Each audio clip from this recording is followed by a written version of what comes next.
Un jour, le roi le plus puissant de tous se retrouva soudainement dans un endroit très étrange. Une voix lui dit que sa nouvelle vie devait commencer à cet instant précis et qu'il devait se diriger vers la lumière. En le faisant, il remarqua 2 personnes devant lui. Il se demande où il se trouve.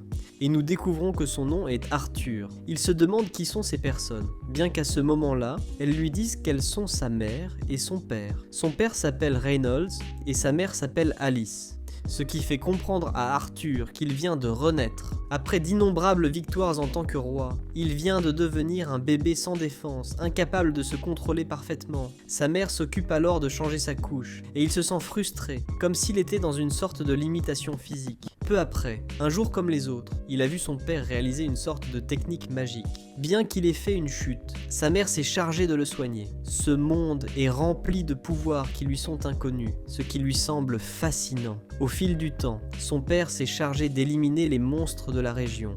Et à ce moment-là, Arthur s'est consacré à examiner tout ce qui l'entourait. Et lorsqu'il a réalisé que dans ce monde, la société était autorisée à utiliser des armes, il a pensé que cela pouvait être risqué, car cela signifiait qu'il devait se procurer une arme le plus rapidement possible.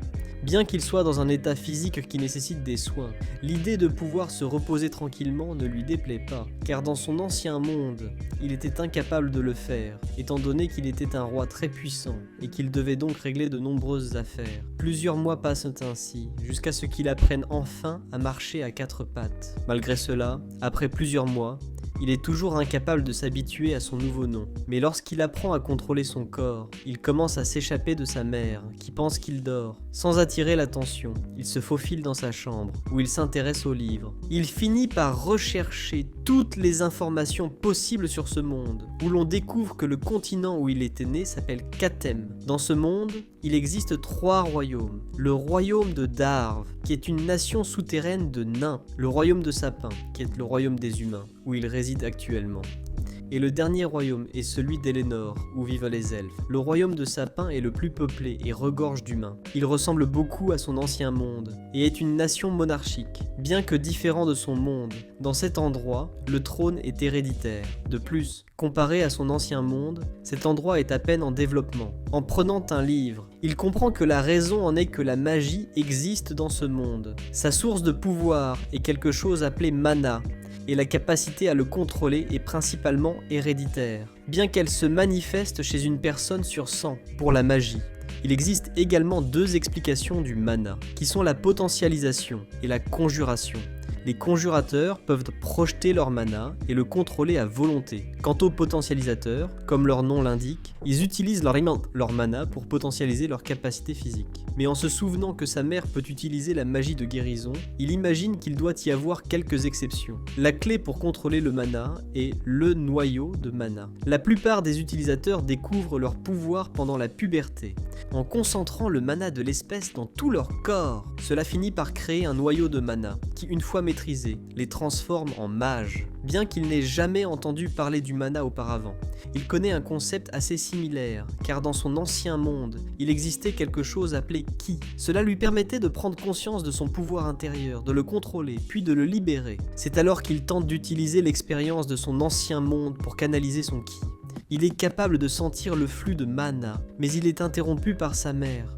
Elle l'observe avec étrangeté et lui demande s'il s'est sali. Arthur pense qu'il n'en est rien, mais peu après, il se sent humilié, car il était tellement concentré sur sa lecture qu'il s'est sali sans s'en rendre compte. Peu après, on voit sa mère en train d'écrire, car même si son fils est la chose la plus adorable au monde, il est aussi très curieux, et le détail est qu'ils ne l'ont jamais entendu sourire. Peu après, 2 ans passent, et elle regarde par la fenêtre et voit Reynolds entraîner son fils. Elle sort rapidement pour le réprimander, car il vient à peine d'apprendre à marcher, et il lui apprend déjà à se servir d'une épée. Le gamin n'a que 2 ans, et il a enfin compris qui domine ce mariage.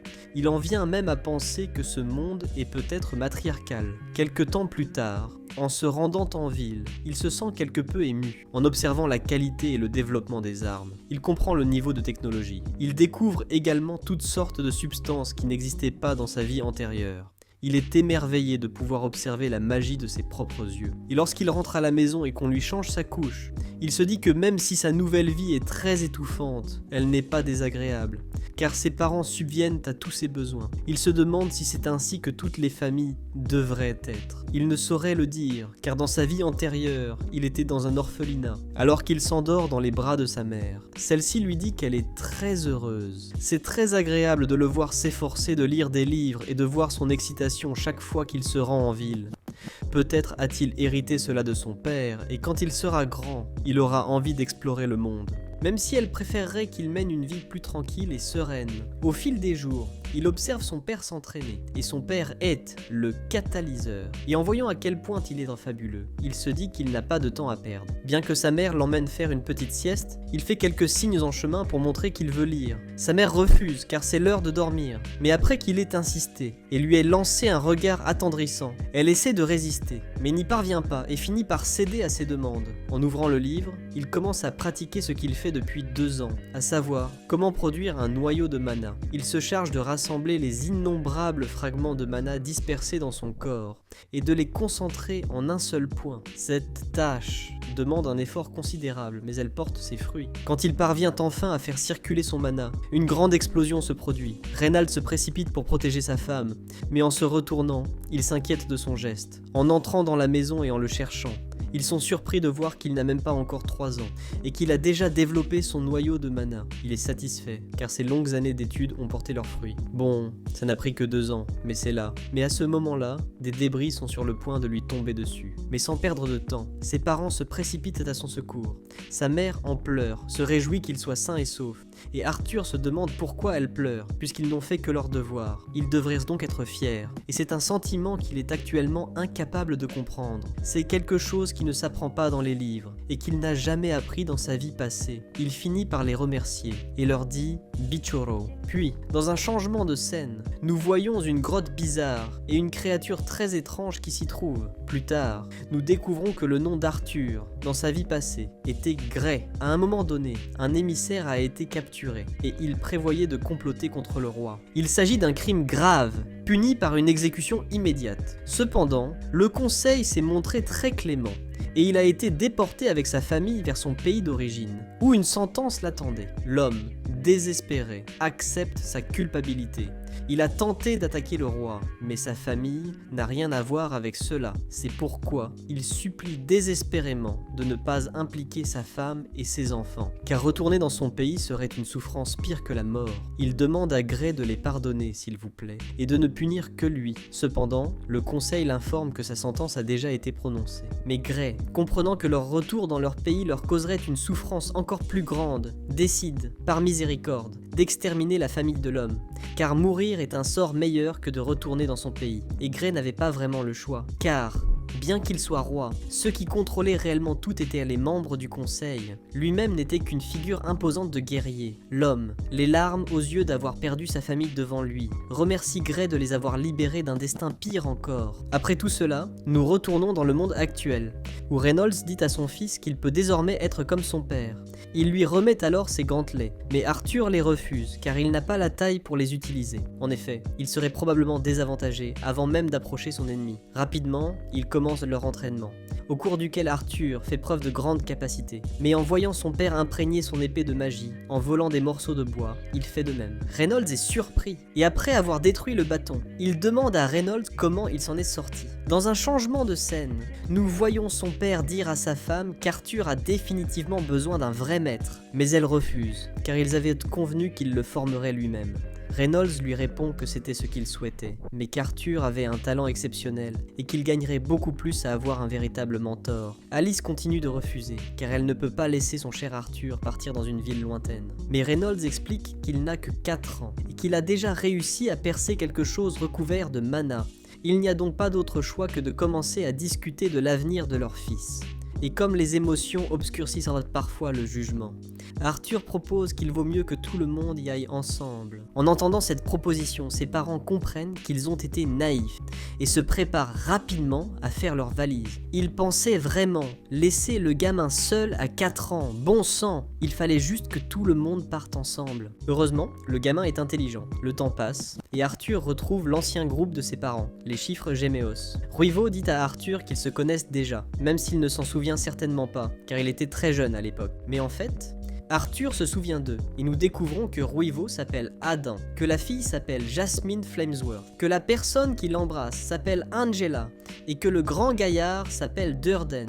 Leur chef s'appelle Helen. C'est ainsi que les jeunes gens commencent leur voyage. Arthur trouvant ce moyen de transport assez primitif, c'est très différent de sa vie passée. Et actuellement, notre groupe est en route vers une ville appelée Cyrus. Alors qu'il se repose, Arthur et les autres sentent la présence de monstres. Une meute de loups attaque le groupe et Jasmine se débarrasse rapidement de certains d'entre eux. Les jumeaux Cornus travaillent exceptionnellement bien en équipe, tandis qu'Angela et Durden, qui sont des conjurateurs, attaquent à distance. Jasmine et Helen, qui sont des amplificatrices, améliorent leurs capacités physiques. Une fois que tout le monde a éliminé les monstres, à la tombée de la nuit, ils mangent leur viande. Mais Alice remarque que Reynolds est blessé. Elle se prépare à soigner ses blessures. Mais les garçons établissent un périmètre, car Alice est un type particulier de magicienne appelée émettrice, dotée de pouvoirs de guérison. Comme ils sont très rares, les mages n'ont pas l'habitude de soigner les gens comme ça, car cela ferait d'eux des cibles.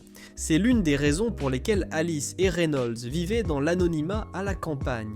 Après avoir fini de manger, Adam demande à Reynolds s'il peut emmener Arthur s'entraîner un peu. C'est alors que tout le monde attend avec impatience le combat, même s'ils semblent avoir oublié qu'Arthur n'a que 4 ans. Voyant qu'Adam n'a pas l'intention de se retenir, il le surprend par ses grandes capacités. Mais comme il est encore très petit, son corps ne l'aide pas, et Adam lui demande donc de voler. Angela se charge de l'arrêter, puis il réprimande Adam pour ne pas avoir su se retenir. Mais il s'excuse simplement, car Arthur est un petit prodige. Il est donc impossible de se retenir. Pendant que tout le monde réprimande le pauvre Adam, Jasmine s'approche d'Arthur pour lui demander comment il a fait cela. Arthur l'observe, pensant reconnaître ce regard. Un regard qui montre que cette personne n'a pas l'intention de céder tant qu'elle n'aura pas obtenu ce qu'elle veut. Il va donc lui expliquer. Et ainsi, quelques jours passent, et le voyage se poursuit sans imprévu. Et pendant leur pause, ils en profitent pour entraîner Arthur. Il apprend beaucoup de nouvelles choses, et en partageant ses connaissances de sa vie antérieure, il fait également une découverte révélatrice. Jasmine semble beaucoup l'apprécier. Mais alors que tout se passait relativement bien, quelque chose d'inattendu se produit. Jasmine offre un couteau à Arthur pour son anniversaire. Les autres trouvent très étrange que Jasmine s'attache à quelqu'un, alors qu'ils s'apprêtent à poursuivre leur voyage. Arthur remarque que sa mère agit de manière très étrange, mais sans trop en dire, ils continuent leur voyage. En arrivant dans une zone rocheuse, ils sont interceptés par un groupe de bandits. Ils se retrouvent complètement encerclés, tandis qu'Arthur pense que tout le monde dans le monde semble être mauvais. Le chef des bandits ordonne l'attaque, mais leur dit de ne pas s'en prendre à la femme et aux enfants, car ils pourront les vendre à un prix plus élevé. Rapidement, le groupe des jumeaux à cornes lance la contre-attaque. Individuellement, ils ont l'avantage, mais ils sont largement surpassés en nombre. L'union fait alors la force, et ils commencent à épuiser les garçons. Reynolds finit par être blessé, mais il se relève rapidement et avertit Alice et Arthur de ne pas s'approcher, car ils auraient de gros problèmes si ces bandits découvraient le pouvoir d'Alice. Il demande à Arthur d'éloigner sa mère de cet endroit, mais Arthur répond qu'il peut aussi se battre, car il devrait savoir qu'il est lui aussi fort. Mais Reynolds répond qu'il doit utiliser cette force pour la protéger, révélant que sa mère est enceinte. En l'entendant, Arthur comprend pourquoi sa mère semble si étrange, et en voyant qu'il va devenir grand frère, il comprend qu'il doit protéger sa mère et son petit frère. Salut petite sœur, nous le découvrirons plus tard. Alice et Arthur s'enfuient rapidement, et les bandits se lancent à leur poursuite, mais Reynolds les arrête. Jasmine et Adam veillant à les protéger, tandis qu'Arthur pense que quelqu'un comme lui est en fuite, quelqu'un qui n'avait rien, et qui maintenant fuit pour qu'on ne lui enlève pas ce qu'il possède, pensant que c'est peut-être le karma. Mais quoi qu'il en soit, il doit protéger sa mère. Peu après, un conjureur apparaît et se présente, mais sans hésiter, Arthur pousse sa mère pour l'éloigner du danger. Mais il finit par tomber. Cependant, il n'a pas l'intention de mourir sans emporter ce type avec lui, alors il l'attrape avec son poignard pour le mener à sa fin. Durden et Angela tentent tendance de l'arrêter, mais malheureusement, ils ne parviennent pas à l'atteindre, tandis qu'Arthur ne peut s'empêcher de penser qu'il n'aurait peut-être rien accompli dans cette nouvelle vie. Mais malgré cela, il sent que son cœur est comblé, et il comprend désormais ce que cet homme avait perdu. Il peut ressentir à la fois de la joie et de la tristesse. Et quand vient le moment de choisir, il n'y a qu'une seule chose à faire. La seule chose qu'il regrette, c'est qu'il aurait adoré être un grand frère. Mais nous voyons qu'Arthur est là, comme si de rien n'était, jeté par terre. Il se demande où il est, lorsqu'une créature étrange et énorme apparaît devant lui. Elle lui dit « bonjour », l'appelant par son nom. Et Arthur se retrouve perplexe face à cette créature, se demandant une fois de plus ce que cette chose fait à cet endroit, même si le plus important maintenant est de savoir si c'est son ami ou son ennemi. Il bondit rapidement, mais la créature colossale ne lui donne qu'une tape. En même temps, elle lui dit qu'il a encore beaucoup à apprendre et lui dit qu'elle sera à ses côtés, tandis qu'Arthur lui demande ce qu'elle veut dire. À ce moment-là, la créature se lève, prend un fruit et lui dit qu'il doit avoir faim. Et même s'il n'a pas faim, il doit manger. Arthur est stupéfait, tandis que le monstre lui dit que pour l'instant, il ne doit pas bouger, car il a beaucoup de chances d'avoir survécu à cette chute. Arthur se met alors à pleurer et essaie de poser des questions, mais le monstre lui répond qu'il n'aura pas de réponse tant qu'il n'aura pas commencé à manger. Sans perdre de temps, il commence à dévorer les fruits, et la créature lui dit que oui, il avait faim, tandis qu'Arthur, un peu inquiet, demande où sont son père et sa mère. Il répond qu'il ne peut pas quitter cet endroit, mais qu'il peut voir bien au-delà de ce que beaucoup de gens voient, et atteindre beaucoup de choses que les autres ne peuvent pas atteindre, à l'aide d'une sorte de magie étrange. Il montre que sa famille est en vie, et qu'ils ont poursuivi leur voyage il y a quelques jours. Arthur pleure d'émotion en découvrant que sa famille va bien. Il ressent un profond soulagement et remercie la créature, même s'il ne sait pas comment l'appeler. La créature répond qu'il peut l'appeler Sylvia. Dans un changement de scène, nous voyons deux silhouettes étranges discuter de ce que le monsieur devrait faire. L'autre répond qu'il devrait déjà connaître la réponse. Et la plus jeune lui répond qu'il ne pourra garder aucun secret. Et ainsi se termine la scène, laissant tout en suspens, et nous, sans rien savoir. C'est alors que nous voyons Arthur, qui a passé plusieurs jours avec Sylvia, et lorsque ses blessures ont guéri, il souhaitait rentrer chez lui le plus vite possible. Mais il a compris que cela n'allait pas se faire rapidement, car selon Sylvia, il se trouve dans une forêt appelée Hellshrine. C'est un endroit rempli de hors-la-loi et d'animaux sauvages, même si Sylvia a un truc pour les éviter. Elle comprend son désir de rentrer chez lui le plus vite possible. Mais créer une faille dans l'espace nécessite toute une préparation. Et c'est alors que l'on découvre que son plan consiste essentiellement à créer une faille dans l'espace-temps, afin d'ouvrir un portail qui le rapprocherait le plus possible de sa famille. Pendant cette attente, Arthur profite du temps pour s'entraîner. Il remarque que Sylvia ne parle jamais d'elle-même, et qu'en raison de son apparence monstrueuse, le petit Arthur a crié de peur à plusieurs reprises, même si, malgré son apparence hétérotype, sa personnalité est très chaleureuse et aimable. À un moment donné, Arthur a décidé de méditer, et Sylvia est surprise de voir que le petit garçon a déjà un noyau de mana.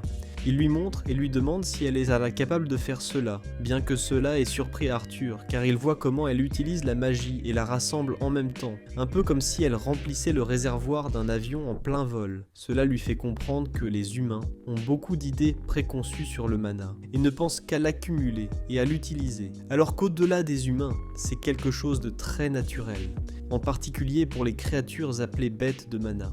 C'est quelque chose d'aussi simple que de respirer, et elle lui demande s'il aimerait l'apprendre. Arthur répond évidemment que oui, et Sylvia lui demande ce qu'il compte faire des connaissances qu'il va acquérir, car lorsqu'il aura cette capacité, il sera encore plus puissant, et elle veut savoir ce qu'il fera de cette force. Arthur, réfléchissant à tout ce qu'il a enduré, affirme qu'il affrontera quiconque voudra lui prendre ce qui compte le plus pour lui.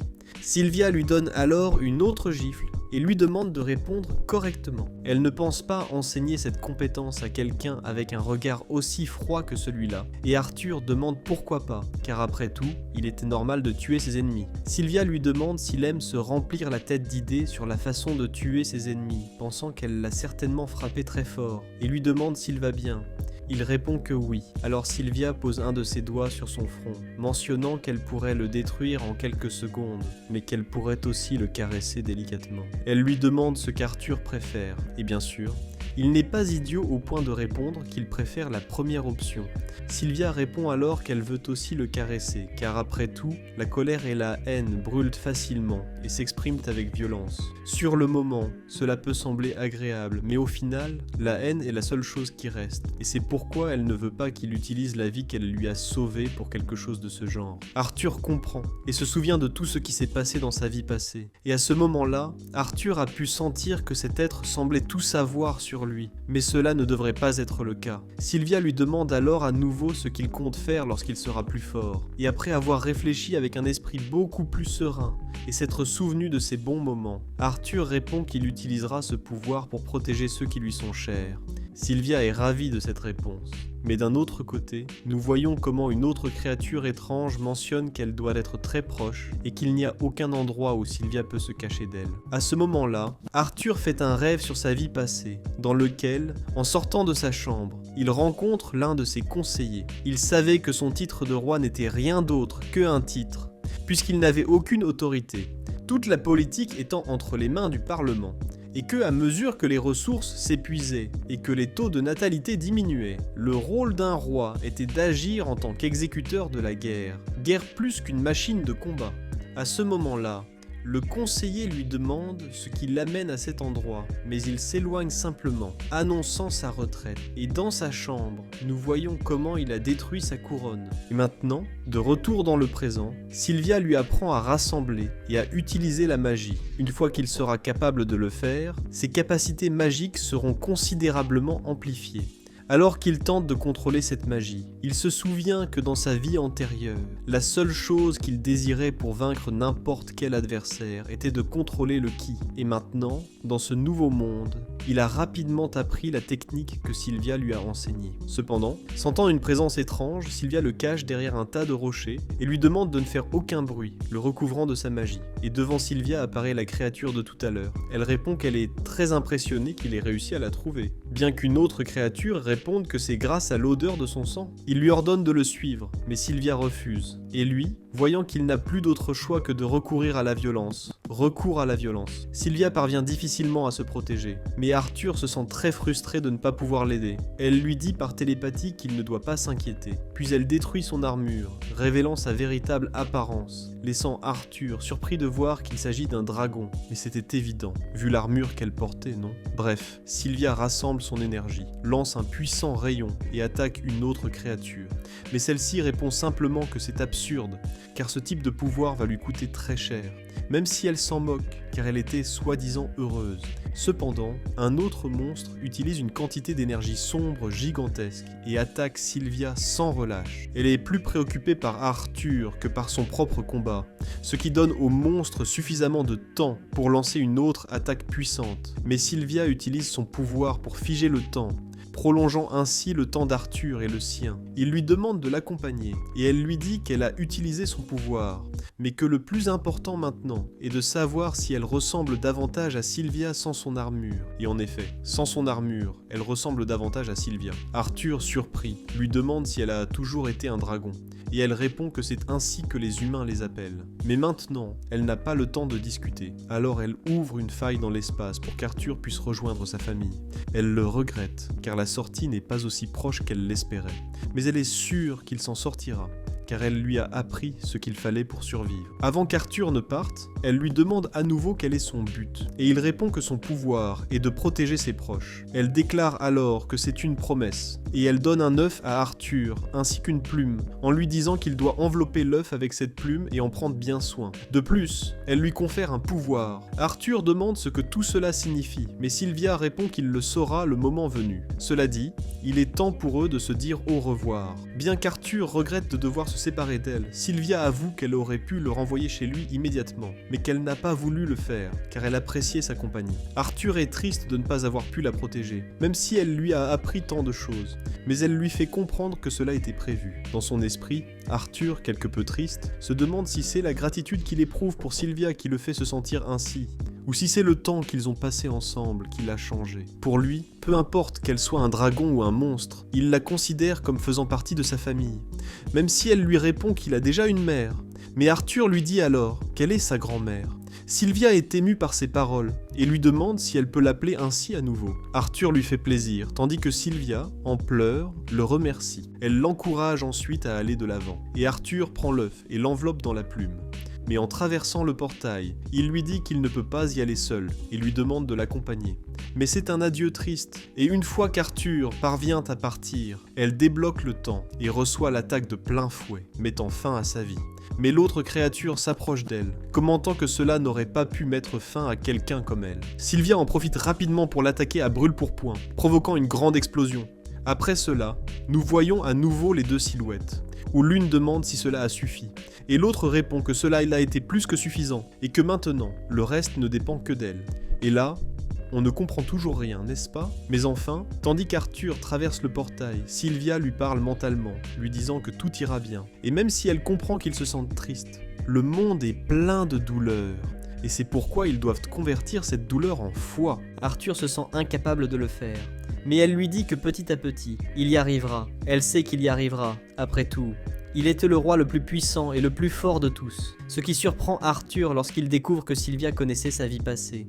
Et pour la dernière fois, elle lui demande de ne pas laisser son cœur se remplir de haine et de colère, et espère qu'il laissera sa nouvelle vie se remplir de lumière, l'appelant le roi Grey, ce qui l'amène à se demander si c'est elle qui l'a fait renaître dans ce monde. Après cela, Arthur apparaît dans une forêt. Il pense tenir sa promesse à Sylvia, mais soudain, Arthur entend un cri et sans hésiter, utilise sa magie pour se déplacer rapidement à l'intérieur de la forêt. Sans perdre de temps, il repère rapidement une caravane de trafiquants d'esclaves, dans laquelle se trouve une jeune elfe capturée. C'est un spoiler très précieux, car les elfes Ilar sont vendus à un prix élevé, et Arthur, se souvenant de l'incident qu'il a vécu avec sa famille, est rempli de colère. Il ne veut pas laisser quelqu'un d'autre subir le même sort, même s'il se souvient des paroles de Sylvia. Il essaie donc de contrôler ses émotions négatives, et au lieu d'attaquer imprudemment, il décide de les suivre, attendant la nuit. Au crépuscule, les trafiquants d'esclaves s'arrêtent pour se reposer, et Arthur se dit que les suivre pourrait être bénéfique, car ils pourraient le guider jusqu'à un village humain. Le problème, c'est que ces salauds ont l'intention de s'amuser avec la jeune fille avant de la vendre, et Arthur ne peut pas le permettre.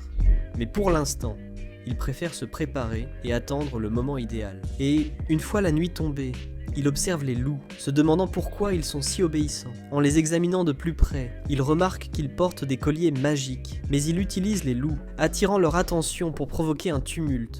Il parvient à distraire les bandits, qui doivent aller les calmer pour ne pas attirer des vacances magiques. Arthur profite du fait que l'un d'eux se sépare du reste du groupe pour l'achever. Puis il prend son couteau, mais l'un d'eux, voyant que son compagnon tarde à revenir, part à sa recherche. Arthur profite d'un moment pour se débarrasser du deuxième bandit. Et à ce moment-là, un autre arrive, et Arthur l'attaque instantanément. Le problème, c'est que son corps est très petit, donc il est très fatigant de se battre. Alors, au lieu de tuer ce troisième homme, il se contente de le mettre hors d'état de nuire. Le chef des esclavagistes, voyant qu'il s'agit d'un enfant qui cause des problèmes, est surpris, mais il est enthousiasmé de voir qu'un petit enfant est capable d'utiliser la magie, et il pense déjà à l'argent qu'il va gagner en le vendant. Le bandit est un conjureur qui attaque Arthur. Il parvient à l'esquiver, et l'attaque ensuite avec sa dague. Mais le bandit l'en empêche, et lui donne un coup de pied. Alors qu'Arthur est à terre, il finit par être relevé, car le bandit veut voir la qualité de son nouveau produit. Mais Arthur profite de l'occasion pour utiliser sa magie et lui brûler la jambe, ce qui ne fait qu'énerver le bandit, qui décide de le tuer. Mais Arthur le poignarde rapidement à la tête, et l'autre supplie qu'on lui pardonne. Mais Arthur répond qu'il a très probablement lui aussi supplié qu'on lui pardonne, et qu'on ne l'a pas écouté. Peu après, il la retrouve, et lui enlève le bandeau qui lui couvre les yeux. Elle ne peut pas voir son visage et se demande ce qui se passe. Mais quand tout revient à la normale, il dit à la petite fille qu'elle n'est plus en danger. Il se charge ensuite de couvrir les corps pour que la petite fille ne les voit pas. Mais elle lui dit qu'il est aussi un enfant et curieuse, elle lui demande ce qui est arrivé aux personnes qui l'ont kidnappé. Arthur, essayant de cacher ce qu'il vient de faire, répond qu'ils ont eu un accident de camion, mais qu'elle ne doit pas y penser, car l'important maintenant est qu'elle soit sauvée. Un peu plus tard, il s'équipe avec les objets que possédèrent les bandits. Mais avant de partir, la petite fille lui prend la main et lui fait un signe du visage qui signifie « S'il te plaît, ne m'abandonne pas, j'ai peur ». Arthur répond qu'il doit retourner auprès de sa famille et qu'elle ne courra plus aucun danger, car les gens ne la suivront plus. Cependant, Elle continue à le regarder avec ses mêmes petits yeux mignons, même si, intérieurement, il se demande comment il pourrait abandonner une fille aussi gentille qu'elle au milieu de la forêt. Arthur, un peu confus, lui demande dans quelle direction ils l'ont kidnappée. Elle lui indique, et il pense que c'est dans la direction opposée à celle où il va. Il lui demande si elle sait à quelle distance elle se trouve de chez elle. Mais elle répond que lorsqu'ils l'ont capturée, elle était en train de chasser des insectes, donc elle ne sait pas. Il n'arrive pas à y croire, même s'il pense que les enfants sont souvent comme ça. Puis, il se souvient de son enfance et sent qu'il ne peut pas l'abandonner à son sort. Alors il lui dit qu'il va la ramener chez elle. Les loups commencent alors à s'enfuir, et Arthur pense qu'il devrait les tuer sans les faire souffrir, puisqu'il ne peut pas les contrôler. La jeune fille propose de les libérer, car s'il les laisse là, ils mourront. Mais Arthur n'en est pas très sûr, car il pourrait l'attaquer. Mais elle lui fait savoir que les habitants de la forêt apprécient toute forme de vie, et après les avoir libérés, les loups s'en vont. Le lendemain, ils avancent pendant quelques heures, jusqu'à ce qu'ils décident de se reposer, où Arthur lui demande son nom. Elle répond qu'elle s'appelle Tessia, et Arthus se présente à elle, puis lui donne quelque chose à manger, car elle doit reprendre des forces, car il leur reste encore un long chemin à parcourir, et il sent alors que ces mots qu'il a prononcés ressemblent beaucoup à ceux de Sylvia. Tessia goûte alors la soupe, qui est horrible, car Arthus a toujours considéré la nourriture comme un simple moyen de se nourrir, et ne se soucie donc pas beaucoup du goût. En ce qui concerne le fait de se comporter comme un enfant, il devrait apprendre un peu plus de Tessia. Elle, un peu curieuse, lui demande ce qu'il fait dans la forêt d'Elschrein. Il répond qu'il s'est séparé de sa famille, et lui demande comment vont les choses au pays des elfes. Elle répond que tout est très amusant. Même si, comme ses parents sont toujours très occupés, elle passe la plupart de son temps avec son grand-père et ses gardes. Ils continuent donc leur chemin, qui est très long. Mais en cours de route, elle commence à jouer avec les petits objets hantés qui s'y trouvent et demande à Arthus s'il en veut un. Il répond que non, mais Tessia s'en moque et en met un dans son oreille, lui disant qu'on dirait qu'il porte une boucle d'oreille. Arthus se demande si c'est ainsi que les enfants jouent de nos jours. Alors qu'il continue d'avancer, elle lui dit que lorsque sa sœur se réveillera, elle s'entraînera chez son maître. Arthus demande s'ils vont simplement trouver un maître comme ça, et s'il n'existe pas d'éducation plus organisée. Tessia ne comprend pas, et Arthus lui demande de laisser tomber. Alors qu'ils continuent d'avancer, ils se rendent compte qu'ils sont suivis. À la tombée de la nuit, il se rend compte qu'il s'agit du loup à cornes qu'ils ont vu plus tôt, et il se dit qu'il aurait dû les tuer. Mais il demande à Tessia de se reposer pendant qu'il monte la garde. Plus tard, Tessia lui demande s'il est sûr de ne pas vouloir dormir. Son grand-père lui avait dit qu'elle ne devait pas dormir avec un homme, mais elle promet de ne le dire à personne s'il dort avec elle. Arthus répond qu'elle n'a pas à s'inquiéter, car il n'est pas fatigué. Tessia retourne dans la tente, mais en ressort rapidement pour dire à Arthus qu'il devrait entrer dans la tente, car si quelqu'un les voit, il ne verra que l'enfant à l'extérieur et cela leur causera des problèmes. Mais en réalité, Tessia a simplement peur, et Arthus lui demande si elle a peur des fantômes. Elle s'excuse en disant qu'elle pense seulement à la sécurité, et que s'il doit surveiller, il vaut mieux qu'il le fasse depuis l'intérieur de la tente. N'ayant pas d'autre choix, Arthus entre dans la tente, et Tessia l'avertit qu'il n'ose pas en sortir sans lui dire d'abord. De plus, il doit rester là, car quand elle voudra faire pipi, il devra l'accompagner. Arthus répond que oui, et lui dit de dormir une bonne fois pour toutes, mais elle continue à parler sans arrêt. Elle lui demande s'il vient du royaume des humains, et s'il est vrai que les humains sont des porcs qui ont plusieurs femmes. Arthus lui demande qui lui a dit cela, et Tessia répond que c'est son grand-père. Arthus lui dit qu'il existe certainement aussi des elfes qui ne sont pas gentils, mais que le plus important est qu'elle sache que c'est quelque chose de très délicat à dire. Tessia répond qu'elle ne connaît pas la vérité, mais finit par s'endormir. Pendant ce temps, Arthus a l'impression qu'elle est comme une petite sœur pour lui, et la nuit passe ainsi. Le lendemain, ils poursuivent leur voyage. Tessia apprécie beaucoup la compagnie d'Arthus, même si cela lui déplaît fortement. Il était très inquiet pour sa famille, et ne voulait pas tarder à les retrouver. Mais au cours de leur voyage, quelque chose d'inattendu se produit. Arthus commence à ressentir une douleur insupportable émanant de son noyau de mana. Tessia, inquiète, part chercher des herbes médicinales pendant qu'Arthus se repose un peu.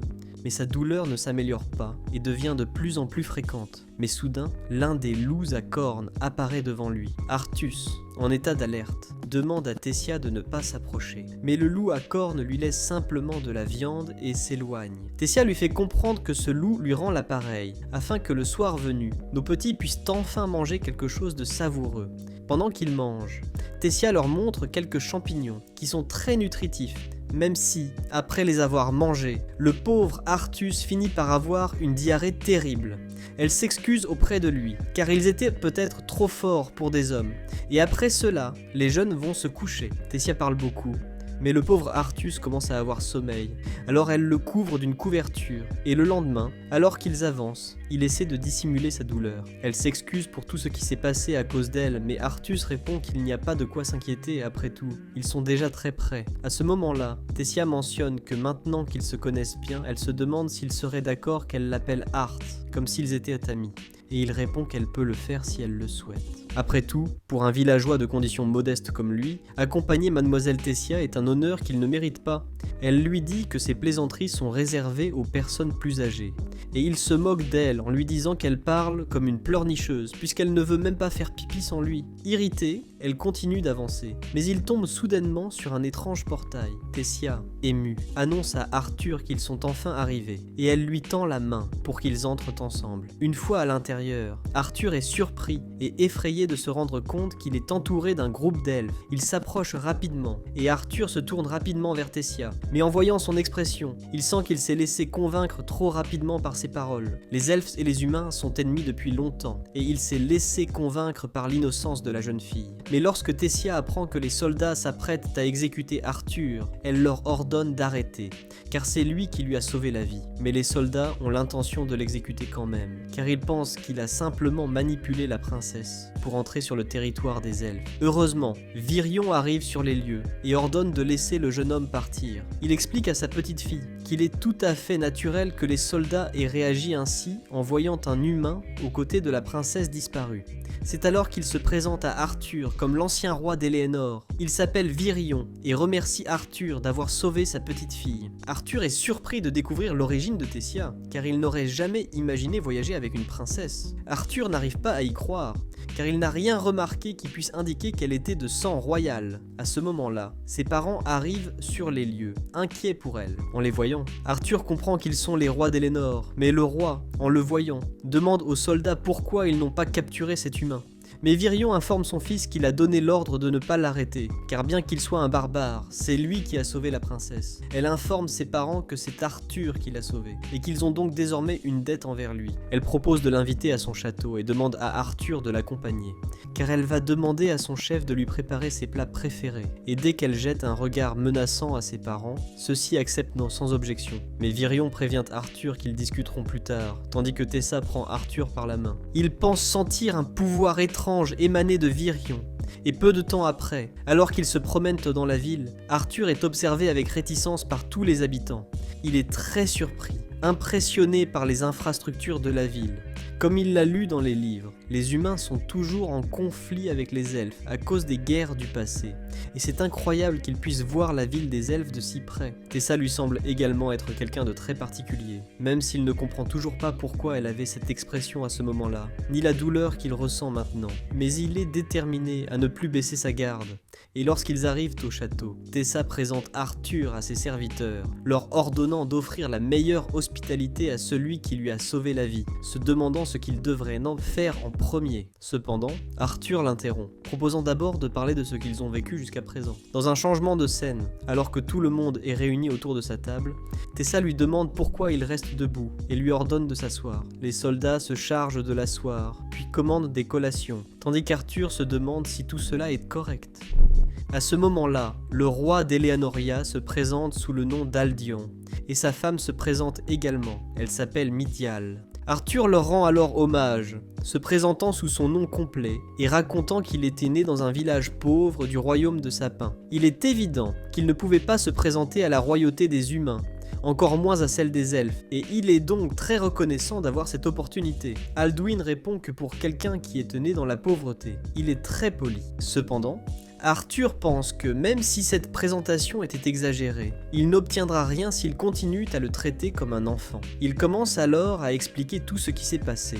Mais lorsqu'il raconte sa rencontre avec Tessia, Alduin s'irrite, car il est certain que ce sont ces barbares d'humains qui en sont responsables. Mais Arthur répond avec beaucoup de respect qu'être marchand d'esclaves est un métier, et non une question de race. Oberion lui demande comment il a réussi à sauver Tessia, alors qu'il n'est qu'un enfant. Il répond que même s'il est un enfant, il est aussi un mage, bien que les elfes soient incapables de croire qu'un simple enfant ait pu vaincre un marchand d'esclaves. L'un des soldats l'accuse d'avoir trompé la princesse pour s'infiltrer dans ses terres, mais Virion ordonne au soldat de rengainer son épée. Il ne pense pas à répéter cela une troisième fois. Alors le soldat, se retenant, décide de se taire. Tessia prévient que son amie ne trompe personne, qu'elle a vraiment été kidnappée et qu'elle a même entendu parler de la vendre. En se souvenant de ce moment, sa mère la prend dans ses bras pour la réconforter, tandis qu'Alduin dit à Arthur qu'il le croit désormais. Mais Arthur lui répond que, comme il l'a déjà dit, il a lui aussi été attaqué par des bandits et s'est retrouvé prisonnier dans cet endroit. Il voulait simplement retourner à Sapien pour retrouver sa famille. Et Alduin lui demande s'il souhaite en récompense retourner dans son pays, ajoutant qu'il sait très bien que les elfes méprisent les humains. Alors comment ose-t-il lui demander de lui rendre service en tant qu'humain? Mais Arthur répond que c'est exactement pour cette raison qu'il l'a fait. Car si les elfes croient que les humains sont des barbares, se comporter exactement à l'opposé de cela est un coup dur pour eux. Alduin finit par le comprendre, tandis que Virion lui fait savoir qu'il l'a laissé sans voix. Tessa intercède en faveur d'Arthur et commence à regarder son père d'un air désapprobateur, ce qui finit par le calmer un peu. Il informe Arthur que le problème réside dans le fait que la porte de téléportation vers le royaume de Sapien ne peut être utilisée qu'une fois tous les 7 ans, après la réunion avec les chefs des 3 tribus. Il reste encore 5 ans avant que la porte ne soit rouverte, et Arthur se sent très frustré, car c'est trop long. Mais Alduin lui dit que c'est aussi trop long pour retenir un humain, et qu'il va donc demander à ses soldats de le raccompagner chez lui. Arthur se sent soulagé, mais soudain, il ressent une douleur absurde, et Virion s'en rend compte. Peu de temps après, alors qu'Arthur est dans sa chambre, en train de prendre sa douche, il sent que la douleur devient de plus en plus insupportable, et se demande ce que cela peut bien être. En sortant pour prendre l'air, il se dit qu'il doit faire quelque chose pour trouver la cause de cette douleur, même s'il remarque à ce moment-là que Tessia a été réunie avec ses parents. Il finit par se souvenir des moments qu'il a passés avec ses parents, et il est certain qu'ils ne mourront pas si facilement. Et il est convaincu qu'ils sont toujours en vie, mais il se demande aussi s'ils l'accueilleront avec le sourire, comme ils ont accueilli Tessia. À ce moment-là, elle remarque la présence d'Arthur et s'adresse à lui peu après. Arthur lui demande s'il a interrompu son moment de princesse gâtée. Mais elle s'excuse auprès de lui, car sa famille a été très impolie avec lui. Mais Arthur la rassure, car après tout, sa famille a seulement montré une grande inquiétude pour elle, et il lui recommande donc de continuer à jouer le rôle de princesse gâtée. Mais elle répond qu'elle fera de même avec lui lorsqu'il retournera chez ses parents. Mais en voyant la réaction d'Arthur, elle lui demande ce qui lui passe par la tête, et il répond qu'il se demande vraiment si ses parents seront vraiment heureux de le revoir. Pour commencer, ils ont été attaqués à cause de lui. C'est lui qui a causé ces problèmes. Et c'est pourquoi il se demande s'ils vont le regretter. Au fond de lui, il se sent frustré de ne pas avoir réussi à protéger sa famille. Mais Tessia le réprimande, lui disant que ses parents vont évidemment le regretter, et qu'elle-même le regrette déjà rien qu'à l'idée qu'il rentre chez lui. C'est alors que, soudain, le couloir s'illumine complètement grâce aux lucioles. Arthur imagine ses parents parmi elles, mais il se demande ce qu'il a vu à ce moment-là. Tessia est enchantée par les fleurs, tandis qu'Arthur comprend qu'il a été idiot d'imaginer cela, car il s'agissait simplement de lui luttant contre son sombre passé. Il s'excuse auprès de Tessia, en lui disant qu'il aime aussi cette fleur. Mais il sent une présence, et l'attaque rapidement, qui s'avère être Virion. Arthur, inquiet, lui demande s'il essayait de tuer sa propre petite fille, mais celui-ci lui répond s'il croit vraiment qu'il pourrait la tuer juste avec ça. Et Arthur, en voyant ce qu'il a dans la main, se sent trompé. Tandis que Virion le félicite, car il a bloqué et contre-attaqué instantanément. Cela l'aide à croire encore plus que ses paroles étaient vraies, et qu'il a vraiment vaincu les marchands d'esclaves. Tessia demande à son grand-père d'arrêter de l'embêter, car Arthur n'est pas comme les humains qu'il déteste. Mais Virion lui dit qu'il n'est pas venu là uniquement pour les embêter. Il se trouve à cet endroit parce qu'il a enfin trouvé quelqu'un d'intéressant après tout ce temps. Il lance une épée en bois à Arthur, puis éloigne Tessia, car il souhaite tester les capacités du garçon. Arthur sent que ce vieil homme est très rapide et très fort. Ses attaques ne parviennent pas à l'atteindre, alors il essaie d'augmenter encore plus sa vitesse. Mais Virion finit par détruire son épée en bois. L'un des fragments se dirige vers Tessia, mais Arthur s'empresse de le dévier, puis accumule de la magie et se précipite vers Virion. Mais celui-ci bloque facilement l'attaque, rappelant à Arthur les crocs et les griffes des bêtes sauvages. Elles ne se battent que par instinct, et Virion se charge de l'envoyer valdinguer dans les airs. Mais Arthur contre-attaque rapidement, le frappant au front, et Virion n'arrive pas à croire qu'il l'ait touché. Il annonce donc que c'est l'heure du deuxième round, mais à ce moment-là, sa petite fille le pince, et lui dit d'arrêter d'embêter Arthur. Mais Virion répond que c'est en fait Arthur qui profite de lui. Arthur répond alors à Virion que c'est un honneur d'avoir quelqu'un comme lui qui le surestime. En entendant cela, Virion répond que si ce qu'il dit est vrai, alors il espère qu'il deviendra son disciple, et lui demande ce qu'il pense de cette offre. Arthur répond alors qu'il n'a pas eu l'occasion d'avertir ses parents qu'il va bien.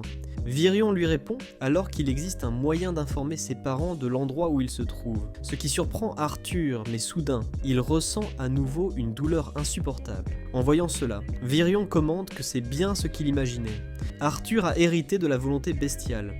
Il lui recommande alors de devenir son disciple, sinon il mourra.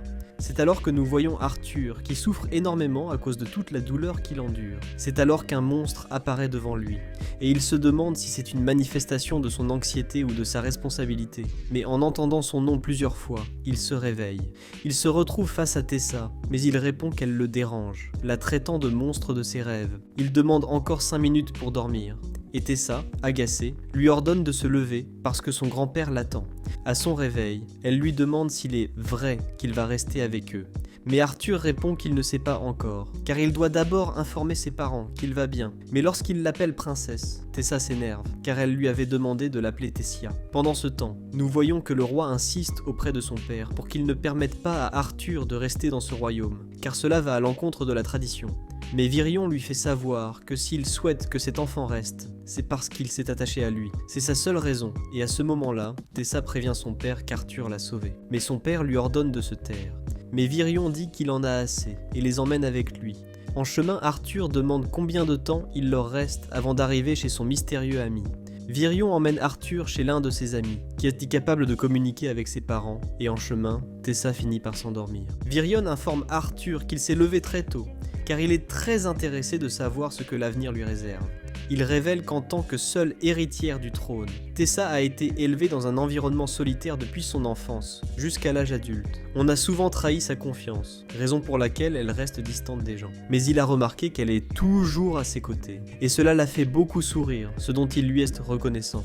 Arthur observe simplement, et se dit que même ce vieil homme remercie un enfant quand c'est nécessaire, et il sent qu'il peut vraiment faire confiance à cet homme. Quelques heures plus tard, ils arrivent enfin à destination, tandis qu'Arthur se demande qui est cette personne mystérieuse qui était l'ami de Virion. Soudain, il commence à donner des coups de pied dans la porte, traitant sa mystérieuse amie de vieille sorcière. Elle ouvre la porte, très agacée, et se présente comme Rina d'Arcazan.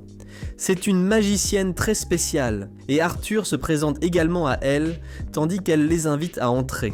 Une fois à l'intérieur, elle se demande comment elle va l'aider. Arthur dit à Rina que Virion lui a parlé d'une amie très spéciale, mais Rina répond qu'il trompe le garçon, car elle informe Arthur qu'elle est en fait une voyante. Elle peut sentir qu'il est très spécial, car même elle ne peut pas voir ses parties. Mais allant droit au but, elle lui demande s'il souhaite communiquer avec ses parents et leur dire qu'il va bien. Arthur confirme alors que oui, et elle lui demande simplement d'observer ce seau d'eau. Il se concentre et pense à ses parents, et elle utilise la magie tout en lui demandant de les décrire le plus précisément possible. Une fois qu'il pourra les voir, il pourra leur parler. Arthur se concentre, et de plus en plus de détails apparaissent. Nous voyons alors qu'ils sont sur le point de déjeuner, un peu tristes, car c'est l'anniversaire de leur fils ce jour-là. Et ils ne peuvent s'empêcher de penser à cet horrible incident, pour lequel Reynald se reproche encore d'avoir demandé à son fils de protéger sa mère. S'il ne lui avait pas demandé cela, Arthur serait probablement encore en vie, car il pense qu'Arthur est mort dans cette chute. C'est alors qu'ils arrivent en ville, où ils sont accueillis par l'un des amis de Reynald, chez qui il a commencé à travailler. Alors qu'ils pleurent la perte de leur fils, Arthur leur parle soudainement, les laissant perplexes. Il leur dit qu'il va bien, et qu'il est toujours en vie, et qu'il se trouve au pays des elfes, le royaume d'Elénor. Il peut désormais leur parler grâce à une magicienne spéciale, et il leur demande pardon, car même s'il a conclu un accord pour revenir le plus vite possible auprès de ses parents, il ne peut pas le faire pour l'instant, car quelque chose ne va pas avec son corps et il a besoin de se rétablir. Il demande à ses parents de ne pas s'inquiéter, car il reviendra dès qu'il ira mieux.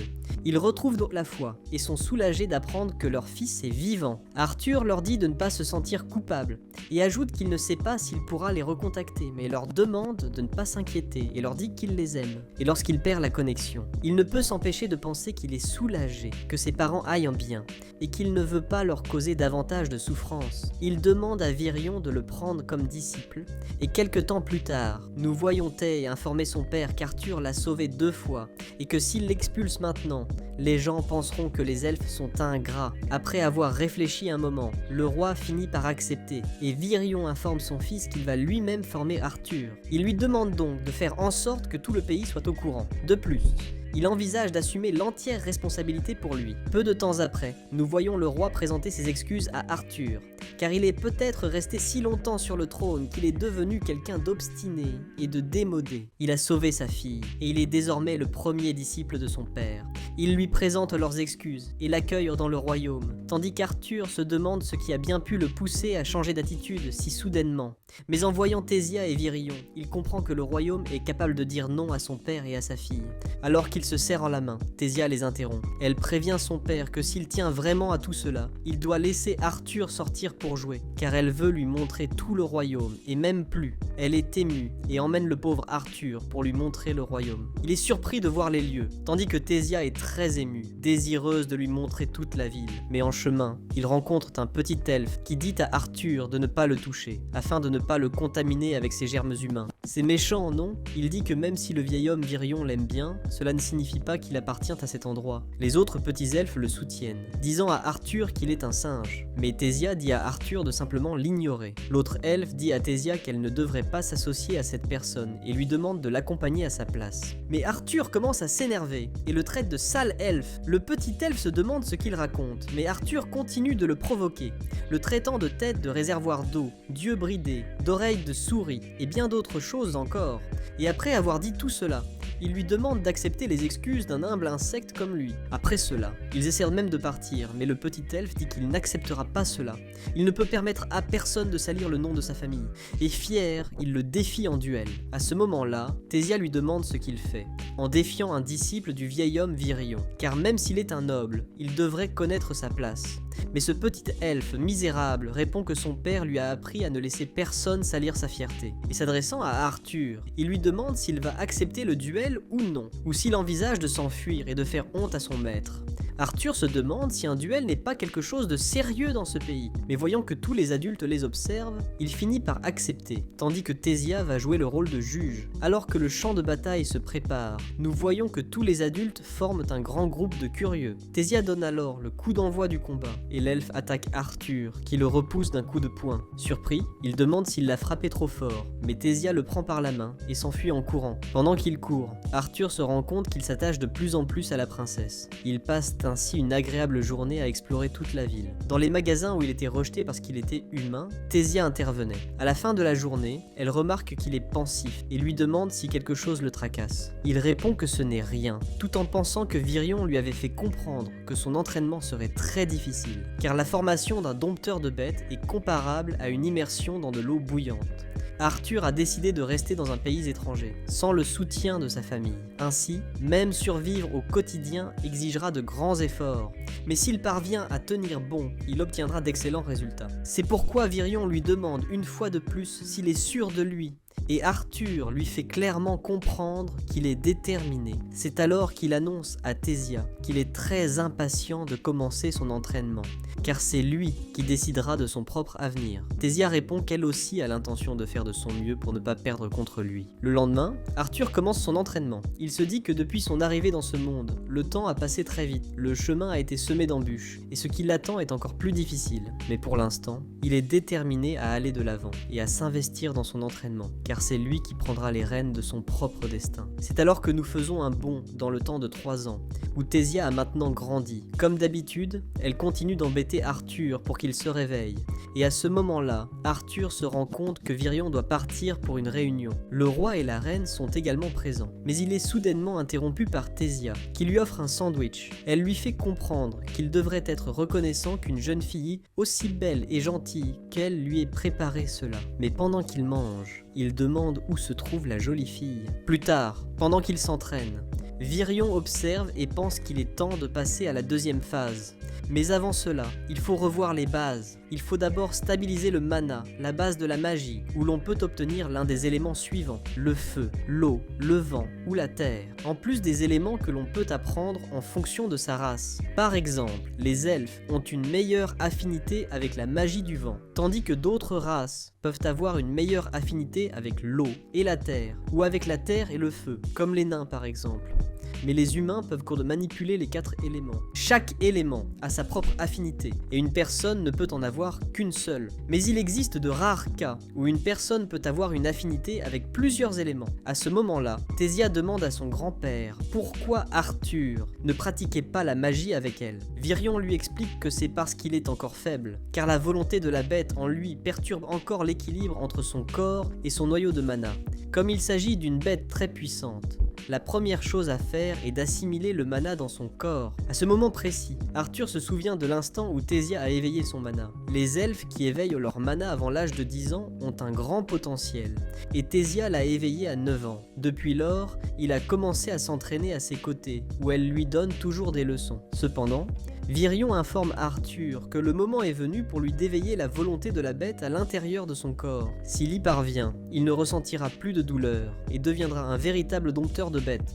Virion commence la procédure, utilisant un peu de sa magie pour éveiller la volonté de la bête, en précisant que ce ne sera rien de grave. Mais peu après, Arthur commence à ressentir une douleur insupportable, et en même temps, il reflète une grande quantité d'énergie qui projette Virion et Tésia loin de lui. Virion est surpris, tandis qu'Arthur s'évanouit. Peu de temps après, alors qu'il se trouve dans le palais, Virion lui demande s'il connaît la volonté de la bête. Arthur hésite un peu à répondre, mais finit par avouer qu'il s'agit de celle d'un dragon. Virion n'arrive pas à y croire, mais il prévient Arthur qu'il ne doit en parler à personne, car la volonté d'un dragon peut attirer des conflits indésirables. Arthur le remercie, tandis que Virion l'informe que son voyage de retour est prévu dans 4 mois. Il est surpris, car il pensait qu'il lui restait encore 2 ans, mais Virion lui explique qu'il y a un échange rituel entre les jeunes des 3 royaumes, et que pendant cette période, l'entrée dans la ville de Sirius sera ouverte. Il va donc profiter de ce moment pour rentrer chez lui, et Arthur se sent à la fois un peu triste et heureux, car il va devoir se séparer d'eux, mais il va pouvoir retrouver sa famille. Mais Virion lui caresse la tête, et lui dit de se reposer, car le lendemain, il commencera à l'entraîner encore plus durement. Pendant ce temps, Tessa est très triste d'apprendre la nouvelle. Dans un changement de scène pendant la nuit, l'œuf que Sylvia avait donné à Arthur éclot, et il panique! Mais un adorable petit dragon sort de l'œuf, et en l'observant de plus près, il comprend qu'il s'agit d'un petit dragon, qui semble extrêmement adorable. Mais ce dragon n'hésite pas à le mordre, et une marque apparaît rapidement sur Arthur, car grâce à cela, ce dragon peut désormais communiquer avec lui par télépathie. Le dragon dit des choses incompréhensibles. La seule personne qui peut le comprendre est Arthur lui-même. Il demande au dragon de l'appeler papa, tout en le baptisant Sylvie, en hommage à Sylvia. Au lieu de Sylvia, il a ajouté un E à la fin et a obtenu Sylvie. Bravo Arthur. Il observe alors la marque et pense que ce symbole doit signifier quelque chose, mais il a très sommeil, alors il décide simplement de dormir. Le lendemain, comme d'habitude, Tessa va le réveiller. Mais elle est émerveillée en voyant le petit dragon couché sur son lit. Elle le prend dans ses bras, même si la pauvre Sylvie veut qu'elle le lâche. Peu de temps après, alors qu'il se rend à l'entraînement, Tessa lui demande de l'accompagner, mais la petite Sylvie refuse. Lorsqu'il retrouve Virion, il est surpris de voir qu'Arthur a un petit dragon sur la tête. Il est effrayé, mais il comprend qu'il était né, après l'assimilation de la volonté de la bête. Arthur est maintenant inquiet, mais Virion l'informe que personne ne croira qu'il s'agit d'un dragon. Il doit simplement dire que c'est une bête étrange. Et maintenant, passons aux choses sérieuses. Puisqu'il est un dompteur de bêtes, il peut désormais entraîner son noyau de bête, tout comme son noyau de mana. Et la meilleure façon de s'entraîner est dans un combat réel. Alors Virion réalise rapidement sa fusion bestiale, optant pour une forme beaucoup plus sombre et extrêmement puissante, dépassant de loin toutes les attentes d'Arthur, qui est incapable de suivre le rythme et finit par se rendre. Virion revient à sa forme normale, commentant que sa bête est la panthère sombre, qui manipule instinctivement le vent, ainsi que le son, ce qui est une magie avancée. Et bien que sa transformation soit assez puissante, elle consomme beaucoup d'énergie. Il lui tend ensuite une épée et lui dit que le moment est venu de s'entraîner, car auparavant, il ne faisait que le provoquer. Quelques jours passent, au cours desquels il atteint le niveau de maîtrise de la volonté de la bête, et la douleur dans sa poitrine ne revient plus. Il est désormais capable de suivre les mouvements de Virion, même lorsqu'il est transformé. Il a passé des jours et des jours à s'entraîner, Et pendant ces moments de repos, il se comportait comme un enfant normal, jusqu'au jour où, alors qu'ils étaient dans la rue, ils ont rencontré le garçon d'avant, ce misérable elfe qui recommence à l'importuner. Mais Arthur fait semblant de ne pas le connaître. Il provoque sa colère, qui le défie à nouveau en duel. Il veut se faire battre à nouveau, et c'est ce qui se passe. Il finit par perdre à nouveau. Tessa essaie de se souvenir de son nom, et Arthur continue de l'appeler Oreille de rat et Tête de citerne. Il s'en fiche. C'est alors qu'un des amis du garçon lui dit qu'Arthur peut l'appeler Fei-Fei, car c'est ainsi que ses amis l'appellent. Arthur lui demande s'ils vont participer à l'échange culturel entre les jeunes des 3 royaumes. Ils lui répondent que la plupart des jeunes de haut rang y participeront. Tessa pourra également y participer, mais Fei-Fei mentionne qu'il ne peut pas permettre que sa fragile princesse se perde à nouveau. Le mot « fragile » provoque la colère de Tessa, qui le repousse d'un coup, après quoi Arthur l'emmène en courant, lui rappelant qu'une princesse ne peut pas agresser un soucheux, qu'elle est une princesse et doit se comporter comme telle. Cependant, elle est très contrariée, car elle sent qu'il va rentrer chez lui et qu'elle ne pourra pas participer au tournoi avec les autres. Elle était frustrée à l'idée de se retrouver sans son meilleur ami. Alors, en colère, elle lui crie dessus et s'enfuit en pleurant, tandis que Sylvie lui dit qu'il devrait la suivre. La nuit venue, il s'introduit dans sa chambre. Il observe sa fenêtre et l'invite à l'accompagner dans la forêt.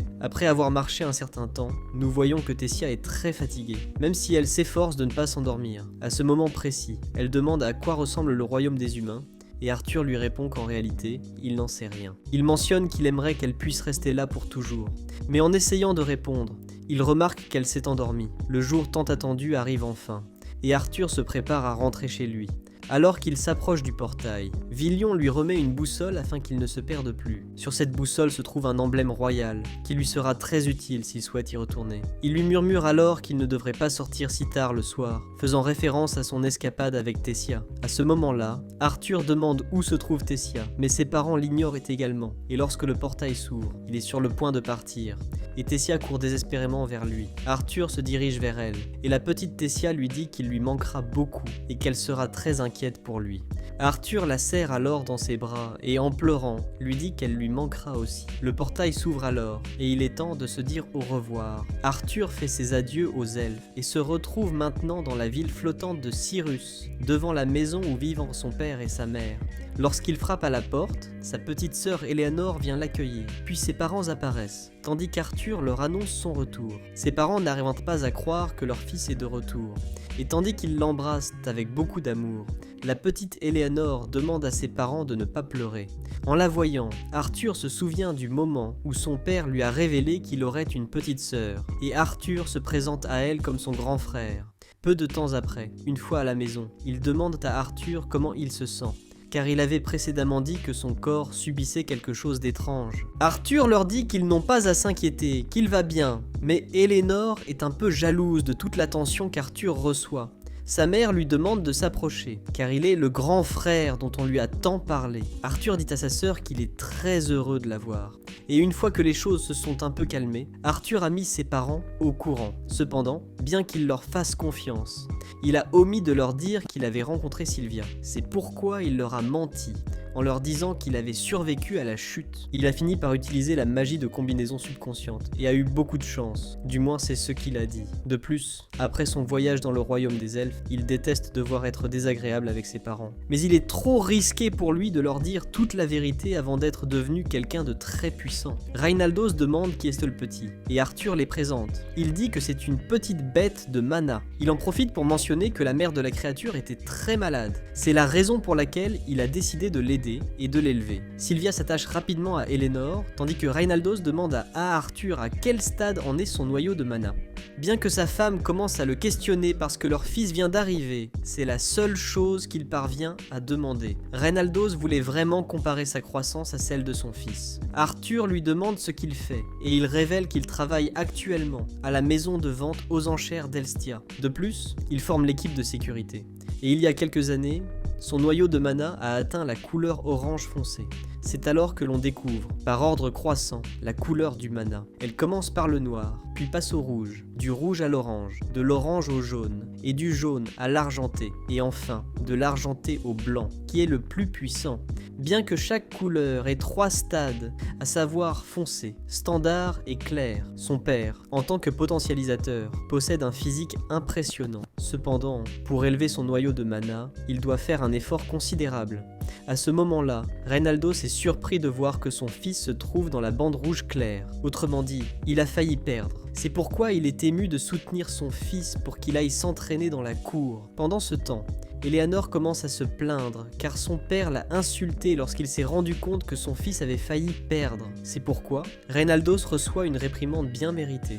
Mais à ce moment-là, les patrons de Reynaldos entrent dans la pièce. Il en profite pour présenter Vincent, qui se rend chez son fils, qui est également son patron et un bon ami. Arthur se présente à toute la famille, tandis que Vincent est surpris de voir qu'Arthur a de bonnes manières et ne semble pas être le fils de Reynaldos. Il fait ensuite la connaissance de Lilia, la fille des Hestia, qui est émerveillée par la petite Sylvie. À ce moment-là, Reynaldos en profite pour prévenir Vincent qu'ils vont aller s'entraîner dans la cour. Une fois dans la cour, Vincent n'arrive pas à croire que son fils vient d'arriver et que son père veut déjà s'entraîner avec lui.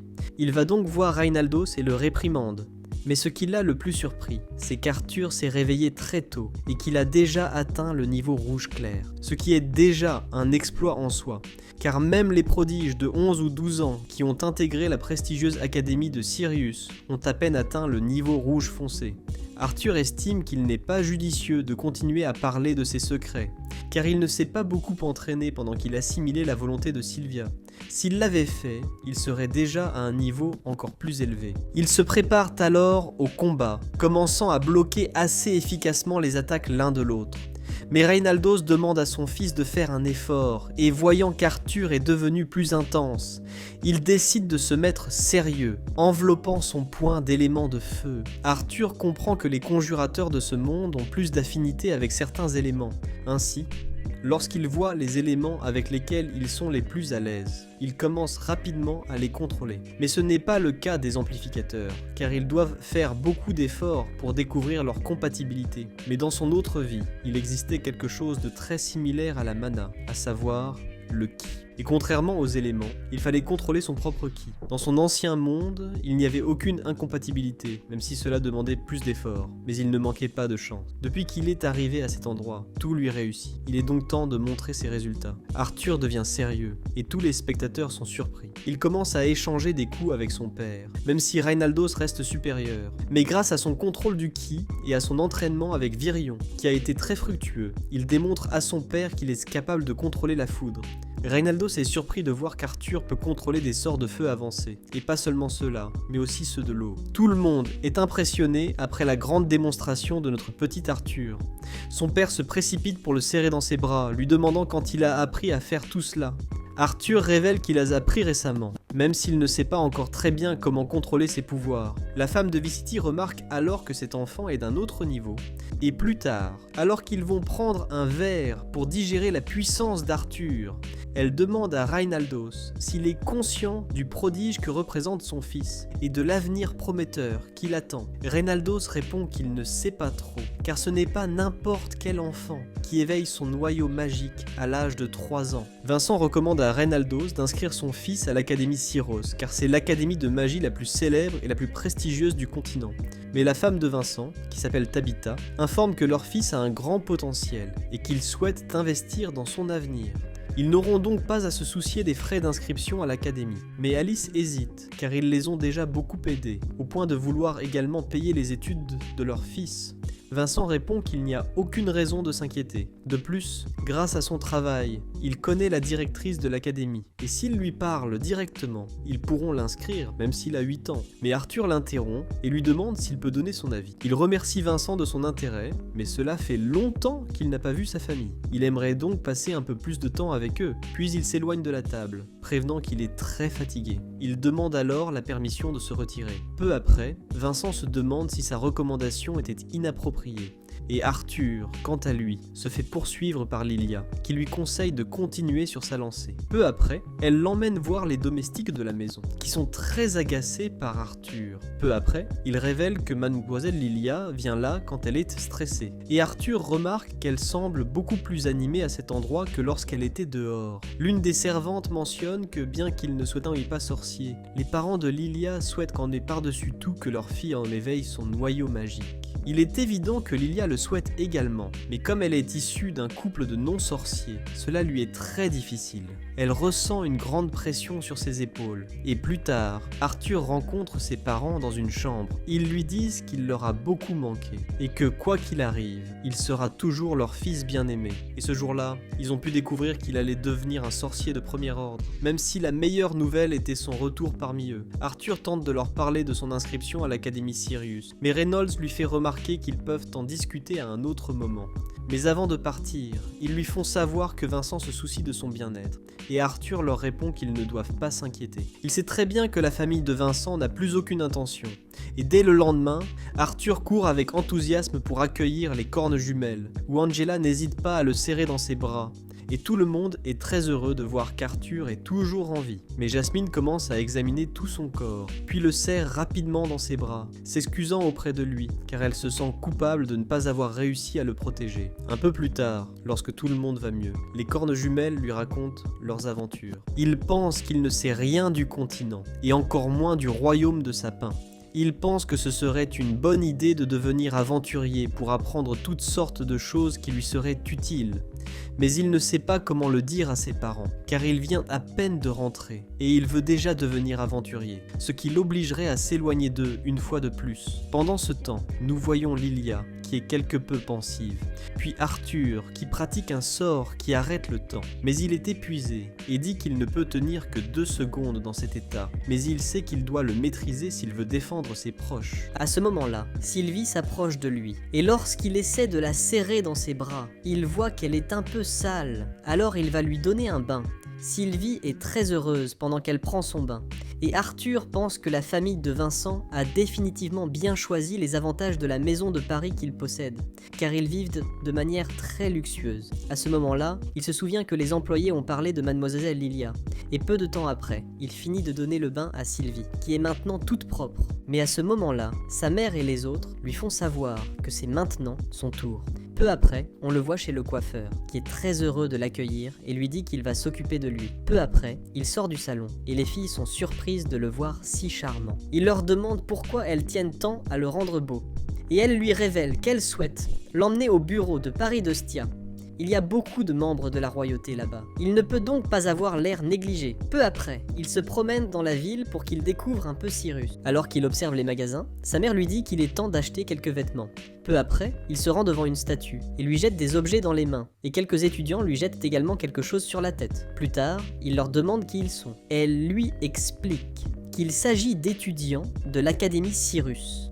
Et Arthur a l'impression qu'il cherche la bagarre. Elle lui explique alors que ces uniformes signifient qu'ils sont pratiquement des membres de la royauté, ou quelque chose de similaire. Alors qu'ils avancent, Arthur remarque quelque chose, et les jeunes filles lui expliquent que ce magasin vend des noyaux magiques extraits de bêtes de mana. Ils permettent d'amplifier le pouvoir de ceux qui les possèdent. Arthur était quelque peu surpris, car les elfes ne faisaient pas cela. Tabitha mentionne que les effets des noyaux peuvent varier, et s'ils ont la volonté d'une bête, ils peuvent valoir jusqu'à 100 pièces d'or. Cette somme d'argent leur suffirait pour vivre tranquillement pendant 250 ans.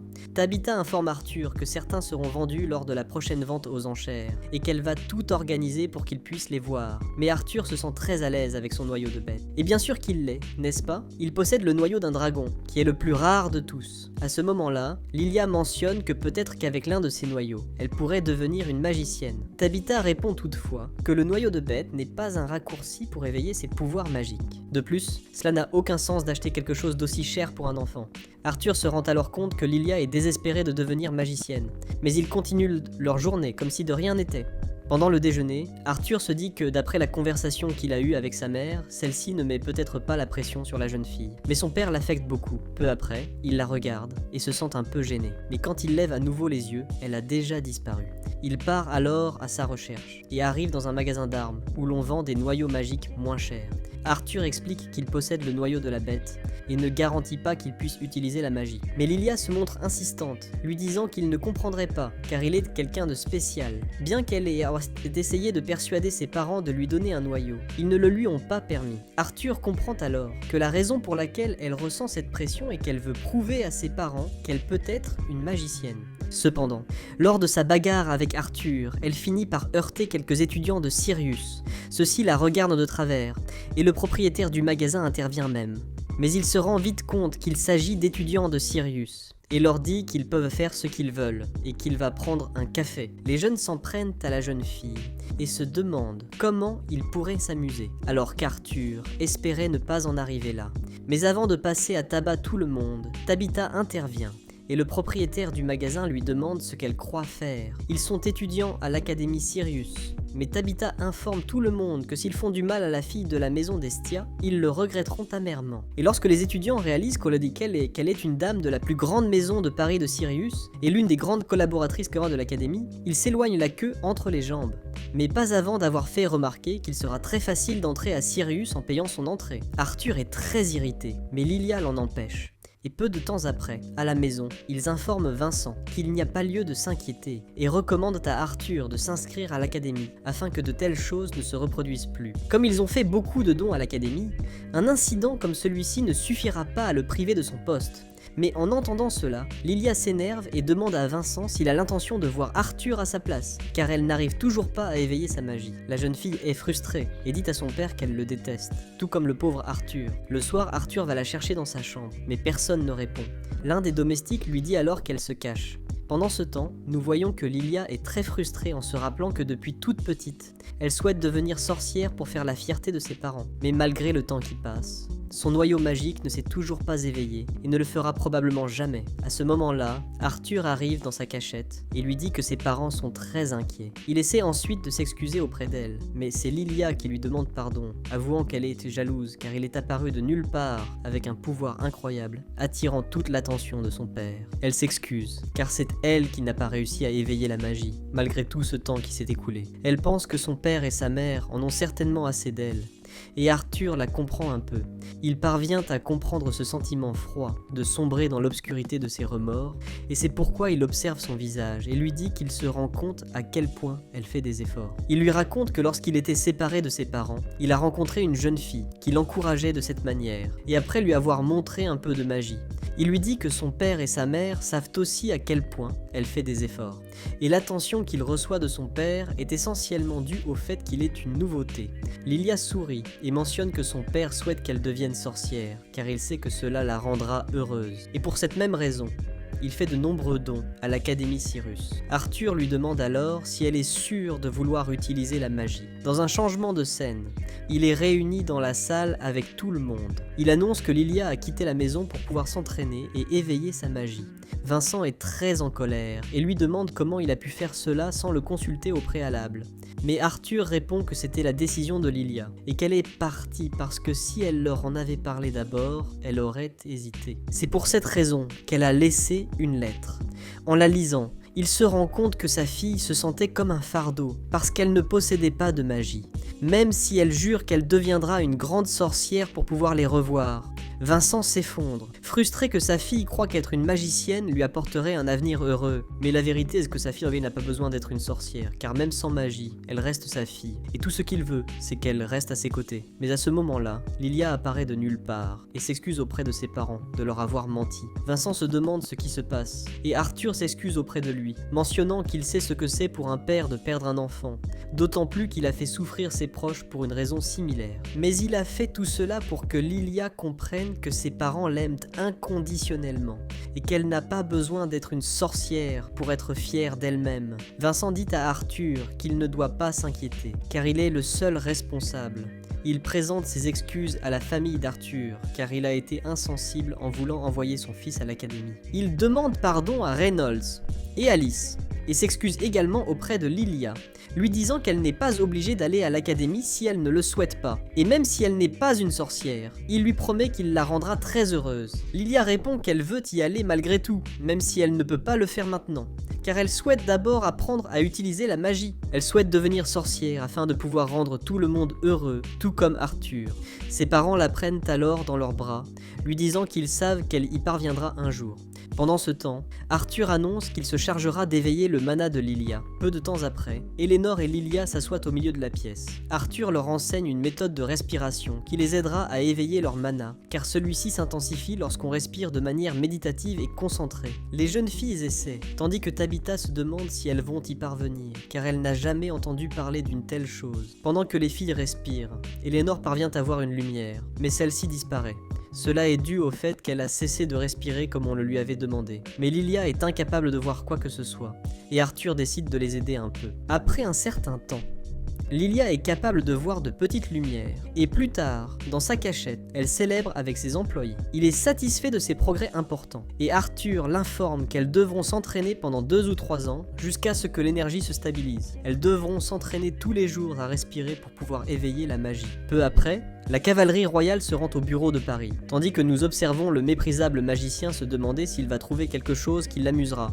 Et quelque temps plus tard, ils arrivent à la grande vente aux enchères, où Arthur est surpris par la taille du lieu. Une fois à l'intérieur, Arthur pense qu'il doit certainement y avoir des aristocrates et des aventuriers qui profitent de cette merveilleuse fête. Les types d'articles qui s'y trouvent semblent fascinants. Pendant ce temps, Reynolds avertit l'équipe de sécurité qu'elle doit maintenir l'ordre, car après tout, il est le chef de la sécurité. Peu de temps après, tout le monde se réunit dans la grande salle, où Vincent souhaite la bienvenue à tous, en particulier au roi et à toute sa famille. Le public les applaudit, et Vincent procède au lancement du 10e anniversaire de la vente aux enchères des rois-oncles, ce qui rend Arthur nostalgique, car il se souvient très bien de son autre vie. Plus tard, nous voyons que l'équipe de sécurité compte cette fois-ci sur l'aide des cornes jumelles pour protéger tous les objets mis aux enchères. Le premier artefact est une épée forgée par un artisan renommé. Elle a la capacité de paralyser l'adversaire. Les enchères commencent à 50 pièces d'or et Arthur trouve cet objet intéressant, car il pourrait le recréer grâce à sa magie. Mais à ce moment-là, il se rend compte que Sylvie n'était nulle part et prévient sa mère qu'il va la chercher. Pendant ce temps, nous voyons qu'elle, étant très curieuse, finit par rencontrer un individu méprisable qu'elle avait déjà rencontré auparavant. C'est alors que Vincent annonce un autre article raffiné, le petit d'un lion du monde, une bête magique qui peut même atteindre le classement A. Cortés informe son père, le roi, qu'il le désire, et la vente aux enchères commence à 100 pièces d'or. Tout le monde commence à enchérir désespérément, mais le roi ne plaisante pas et offre déjà 1000 pièces d'or. Tout le monde comprend alors qu'il sera impossible de rivaliser avec lui.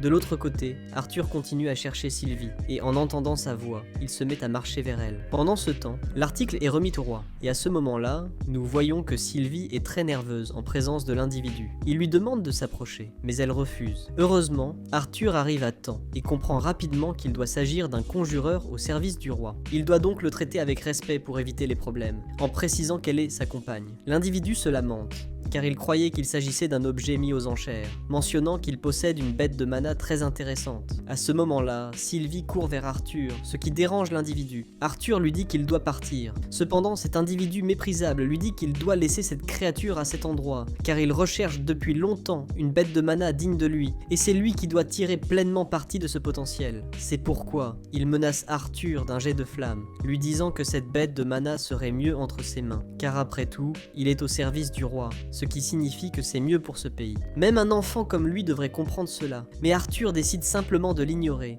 lui tournant le dos, mais il est révolté, affirmant que sa famille devra assumer les conséquences de ses actes. Arthur, furieux, le submerge de son aura, lui demandant de répéter ce qu'il a dit. Les fenêtres de la salle des ventes commencent à se briser, et le roi sent une présence puissante.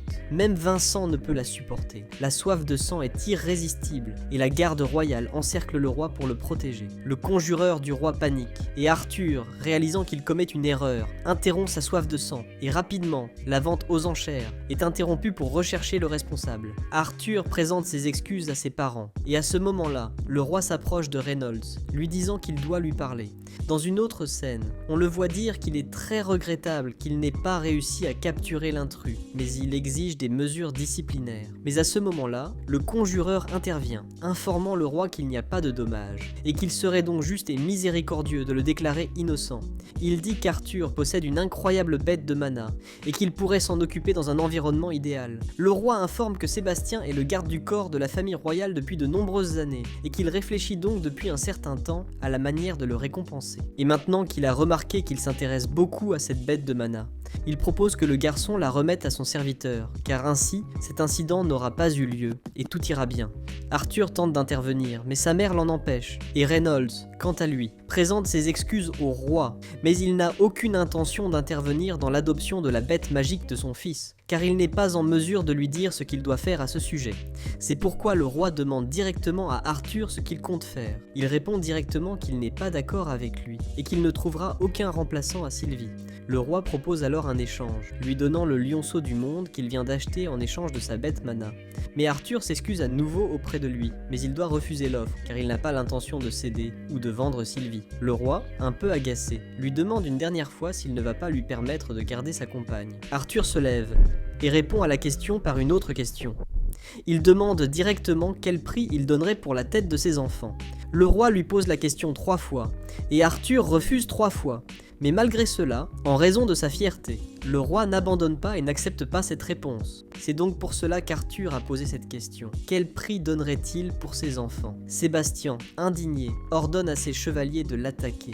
Mais Arthur, en un instant, neutralise tout le monde, et Sébastien, irrité, déclare que cette créature sera sienne.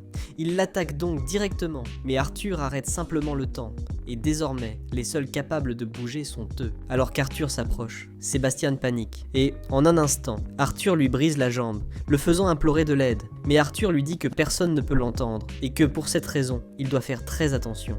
Sébastien répond que ni sa famille, ni lui ne seront sauvés, car il l'a humilié. Mais Arthur lui rappelle qu'il se trouve dans une situation désespérée. Alors, effrayé, il implore sa pitié, et le temps recommence rapidement à s'écouler. Arthur finit par s'évanouir, mais lorsqu'il se réveille, il se retrouve dans un lit, et comprend qu'il doit s'entraîner beaucoup plus. À ce moment-là, sa mère entre dans la chambre avec Sylvie. Arthur en profite pour demander ce qui s'est passé après son évanouissement. Sa mère lui raconte que tout le monde a paniqué et qu'elle a essayé de le soigner, même si le médecin avait dit qu'il se réveillerait bientôt.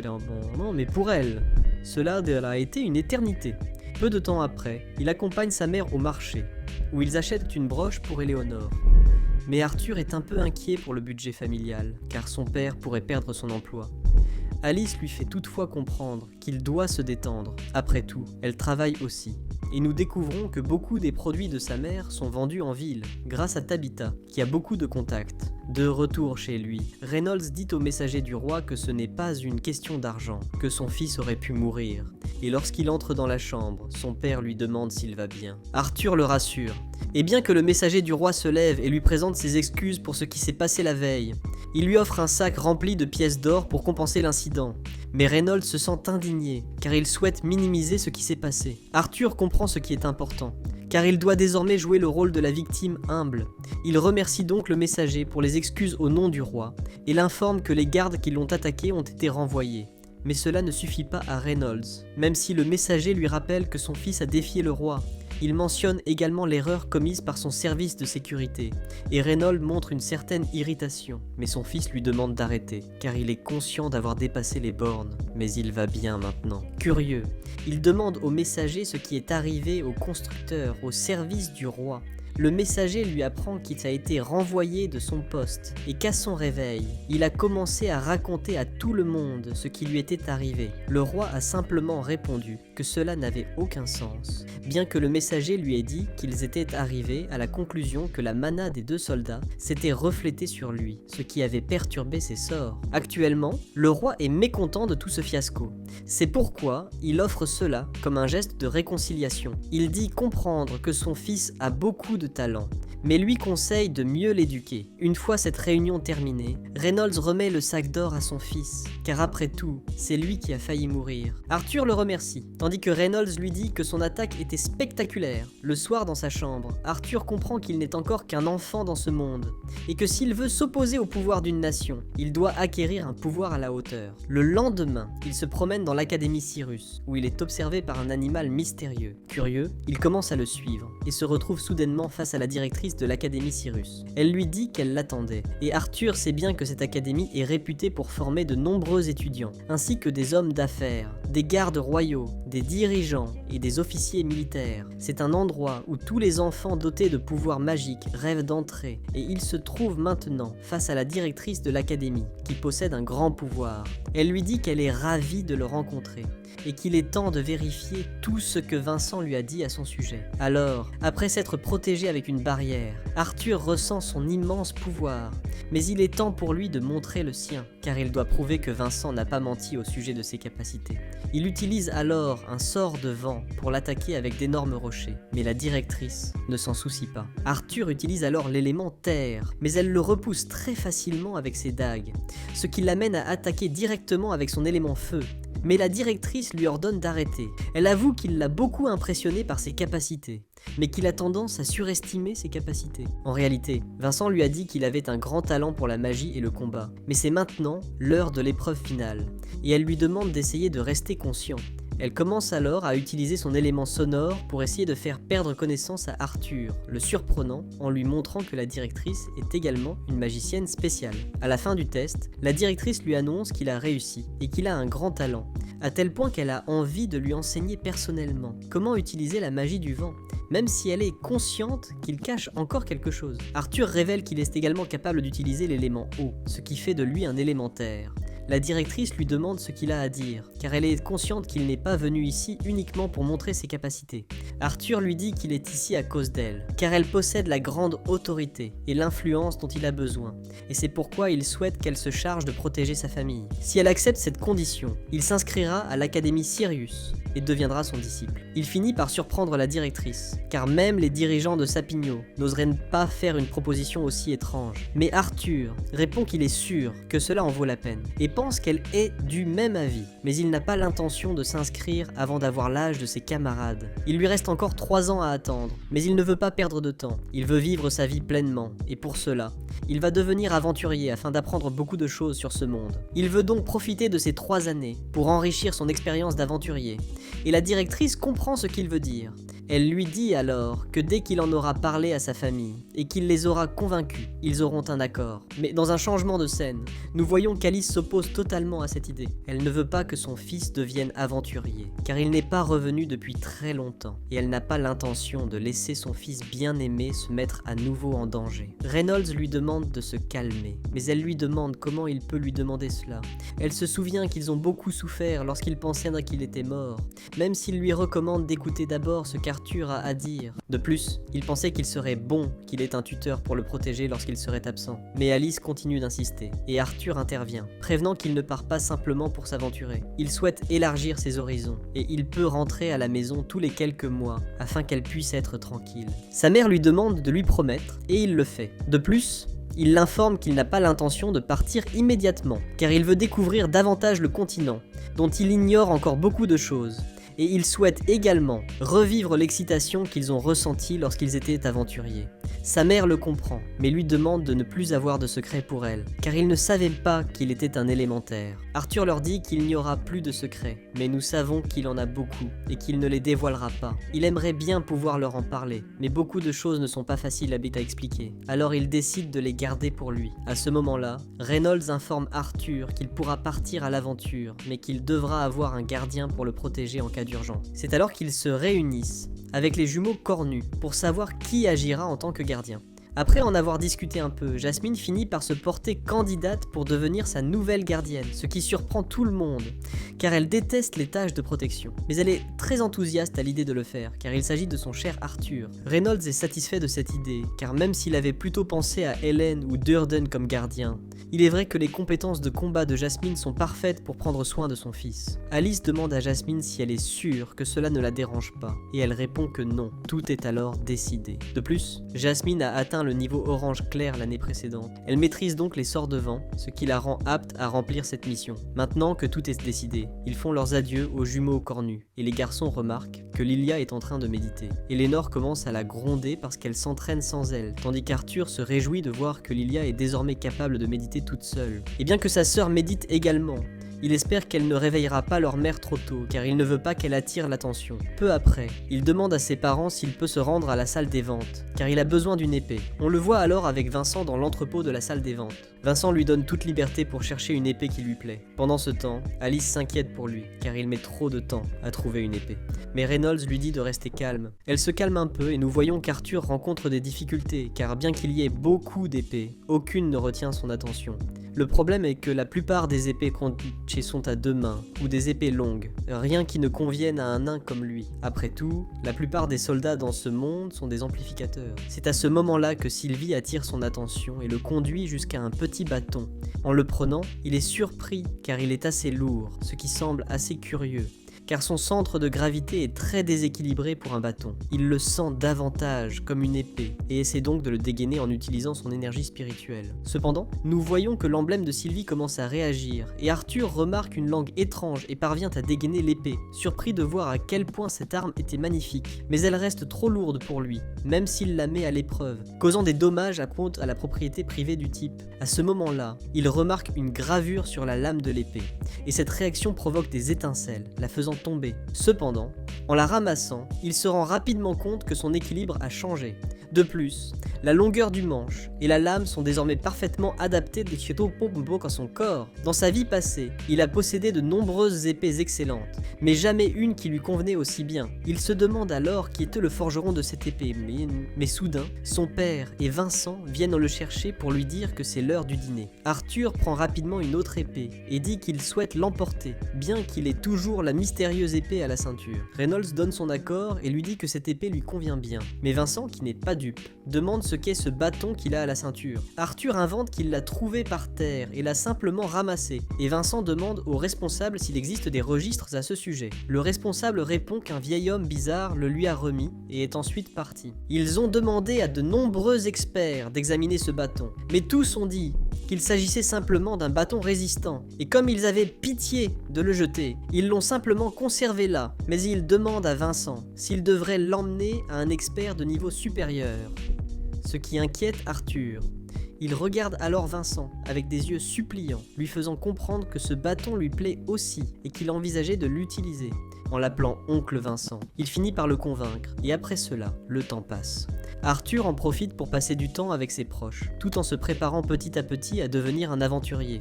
C'est alors que 9 ans se sont écoulés depuis son arrivée dans ce monde. Ils célèbrent en grande pompe, et le soir venu, c'est le moment d'ouvrir les cadeaux. Le premier vient de sa mère, ce sont des gants. Elle explique que ces gants sont ornés de 3 grosses gemmes imprégnées de sorts de guérison. L'autre cadeau vient de Vincent, qui lui demande de l'épouser, bien que Tabitha lui demande d'arrêter de plaisanter et de prendre les choses un peu plus au sérieux. Il lui dit qu'il a un cadeau pour lui et un autre pour sa mère, car lorsque Zar aura atteint la limite de son niveau de mana, la gemme de la bague de sa mère s'illuminera, l'avertissant que son fils est en danger. C'est ensuite au tour des jumeaux à cornes, qui lui offrent un parchemin qui transmet des sons. Grâce à cela, il pourra laisser un message en canalisant sa mana dans le parchemin, et sa mère pourra ainsi le recevoir et y répondre une fois. Arthur remercie tout le monde de lui avoir offert des cadeaux. Puis il annonce qu'il partira le lendemain, et qu'il fera de son mieux pour qu'il ne s'inquiète pas. Peu de temps après, dans sa chambre, alors qu'il se prépare pour le voyage, il pense qu'il a désormais dans ce monde une famille et des compagnons qu'il aime. Il ne veut pas perdre la paix qu'il a conquise dans ce monde. Il doit donc devenir plus fort et obtenir encore plus de pouvoir pour protéger les personnes qu'il aime. Juste avant son départ, son père lui demande de ne pas se surestimer et d'essayer de tout résoudre tout seul. Il espère qu'il cherchera toujours le soutien de Jasmine, et ses parents lui disent qu'ils le soutiendront toujours. En quittant la maison, il dit à Jasmine qu'il est temps de commencer son aventure. Après avoir poursuivi leur voyage, les jeunes arrivent à la guilde des aventuriers de Cyrus, où Jasmine demande à la réceptionniste de permettre à son compagnon de passer l'examen d'évaluation de grade. Peu de temps après, dès leur inscription, la réceptionniste les conduit au responsable de la guilde. Arthur pense qu'il cache son identité afin qu'il ne puisse pas l'identifier et passer inaperçu auprès de la royauté. Le chef de la guilde se présente alors comme Caspian, le maître de la guilde des aventuriers de Cyrus. Il explique que, normalement, il faut d'abord passer l'examen écrit, puis évaluer son noyau de mana afin de pouvoir passer l'examen de classification. Mais comme il s'agit d'une demande de Jasmine, il a décidé de faire une exception. Il lui chuchote à l'oreille qu'il a vu son père appeler Mademoiselle Farnsworth l'autre jour. Puis Caspian prend la main d'Arthur, où il se rend compte que cet individu est assez fort. Caspian lui dit qu'il n'est pas nécessaire de s'inscrire sous son vrai nom. Arthur est soulagé par cette nouvelle, et se présente sous le nom de Note. Alors qu'il se rend à un terrain d'entraînement, Arthur demande à Jasmine si elle est proche du chef de la guilde. Elle répond que oui, dans une certaine mesure, car ses parents ont des liens étroits avec la guilde. À ce moment-là, Sylph sort du sac, et Jasmine remarque qu'elle semble différente de la dernière fois. Arthur répond que sa compagne semble avoir la capacité de changer de forme. Peu de temps après, ils arrivent dans la zone d'évaluation, où Arthur observe les jeunes aventuriers passer leur examen. Les jeunes font preuve de grandes compétences, mais montrent également quelques lacunes. C'est pourquoi le garçon obtient la note C, une très bonne note pour son âge. Puis, ils annoncent qu'ils vont tester quelqu'un qui s'appelle Elia. Mais ils l'arrêtent et, sans même lui faire passer l'examen, ils lui disent qu'elle est une aventurière de niveau B. Cela surprend et indigne certains aventuriers. Le troisième à passer l'examen est Lucas White. Il demande aux examinateurs pourquoi ils ne l'ont pas dispensé de l'examen, car il souhaite simplement que Elia obtienne la note A. Elia est un conjureur de 11 ans qui possède déjà un noyau de mana de couleur orange clair. Il est spécialisé dans le feu, et Arthur remarque qu'il s'agit d'un elfe. Au début de l'examen, Lucas lance son attaque, et l'examinatrice la neutralise en un instant. Mais Lucas continue, conjurant une énorme pluie de feu. Arthur se demande s'il parviendra à le contrôler. Mais nous voyons qu'il perd le contrôle. L'examinatrice doit alors le corriger. Après avoir maîtrisé la situation, elle félicite Lucas pour son grand potentiel de mana, mais lui fait remarquer qu'il lui manque encore de la pratique, bien que ce misérable tente de l'attaquer sournoisement. À ce moment-là, une épée interrompt son attaque, et cette épée est celle d'Arthur lui-même. Lucas annonce que cet examen est invalide, car il y a eu ingérence d'un tiers, mais l'un des examinateurs prévient que l'examen était déjà terminé.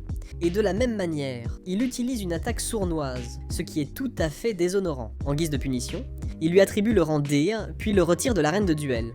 C'est ensuite au tour de Note, ou d'Arthur, je l'appellerai Note, pour me mettre dans l'ambiance. En se rendant à l'arène de combat, Jasmine est surprise de voir son grand potentiel, et l'examinateur mentionne qu'il ne dispose d'aucune information à son sujet.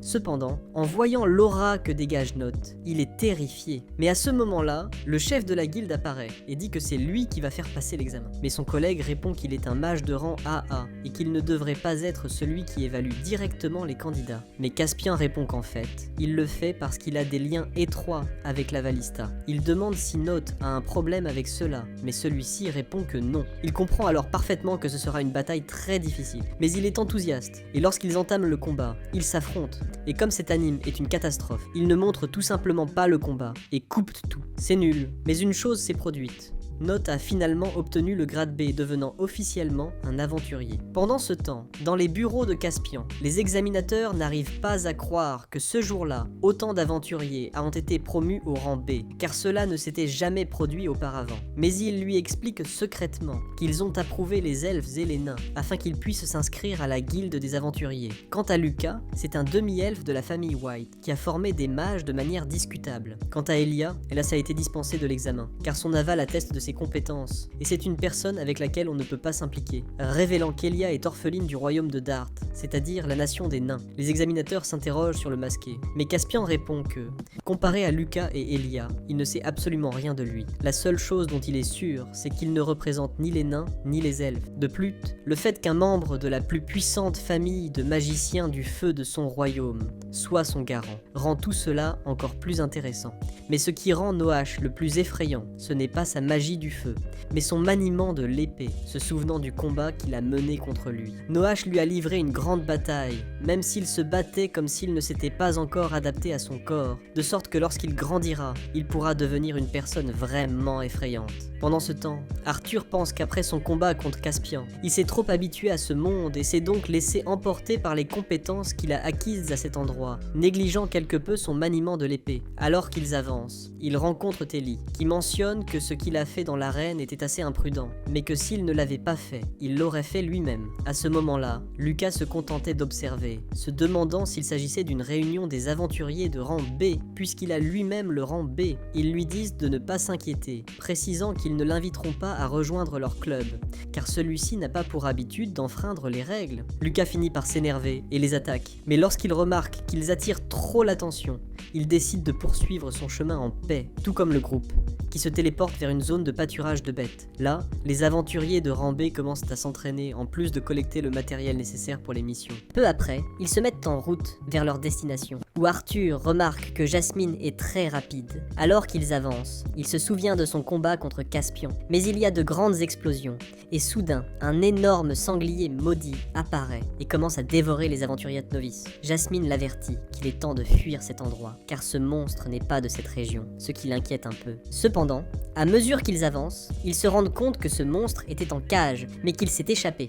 Le sanglier, en les voyant, se précipite vers eux, mais ils parviennent à l'esquiver. Jasmine attaque le monstre et demande à Arthur de s'enfuir, mais à un moment donné, elle perd l'équilibre, et Arthur réagit rapidement et la rattrape dans les airs. Mais le sanglier remarque la présence d'autres aventuriers et se prépare à les attaquer. Jasmine saute pour les défendre, et Arthur tente de faire de même, mais il est retenu par sa voix intérieure, qui lui dit qu'il peut encore la tirer, ce qui fait qu'Arthur sent qu'il ne doit pas commettre la même erreur que celle qu'il a commise lors du combat contre Castian. Lorsque le sanglier charge les aventuriers, Arthur l'attaque avec une estocade de feu, accompagnée de coups continus, réussissant à vaincre le sanglier avec cette attaque. Peu de temps après, Jasmine lui pince le visage, avouant qu'elle aurait préféré qu'il ait eu peur lorsqu'il combattait cette créature. En d'autres termes, elle aurait préféré qu'il agisse comme un enfant normal, mais ce n'est pas comme si elle essayait de s'immiscer dans ses affaires personnelles. Et Arthur ne parvient pas à la comprendre. À la tombée de la nuit, elle raconte qu'elle est devenue aventurière pour s'éloigner de sa famille, car les Farnsworth étaient de grands magiciens depuis des générations, et lui avaient toujours enseigné que l'élément feu était son point fort. À cette époque, elle était fière de sa famille, et comme elle avait éveillé la magie avant ses frères, ses parents avaient de grands espoirs en elle.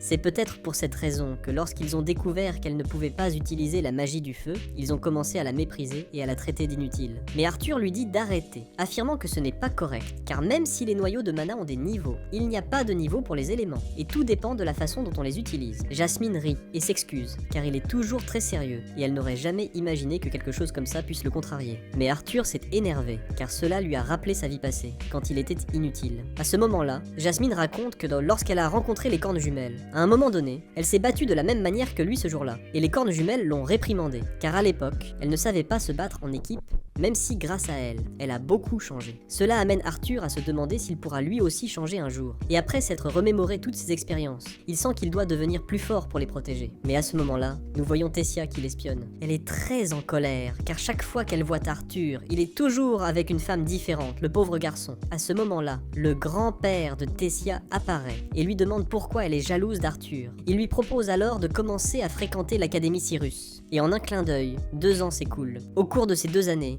Arthur est devenu un épéiste de renom, et tout le monde connaît le nom de Noshi, l'épéiste masqué. Cependant, 2 ans ont passé, et maintenant, Arthur observe son nouvel objectif, et c'est ainsi que l'anime se termine. Cet animé est une catastrophe, il est vraiment mal animé. Je n'ai jamais vu une adaptation aussi mauvaise de ma vie, mais l'histoire en elle-même est très bonne, et je vous recommande de lire le manga, il est vraiment génial. Bon, s'il y a une 2e saison, j'espère qu'elle sera réalisée par un meilleur studio, car celui-ci est vraiment nul. C'est tout, que Dieu vous bénisse. Merci, à plus, et à la prochaine vidéo.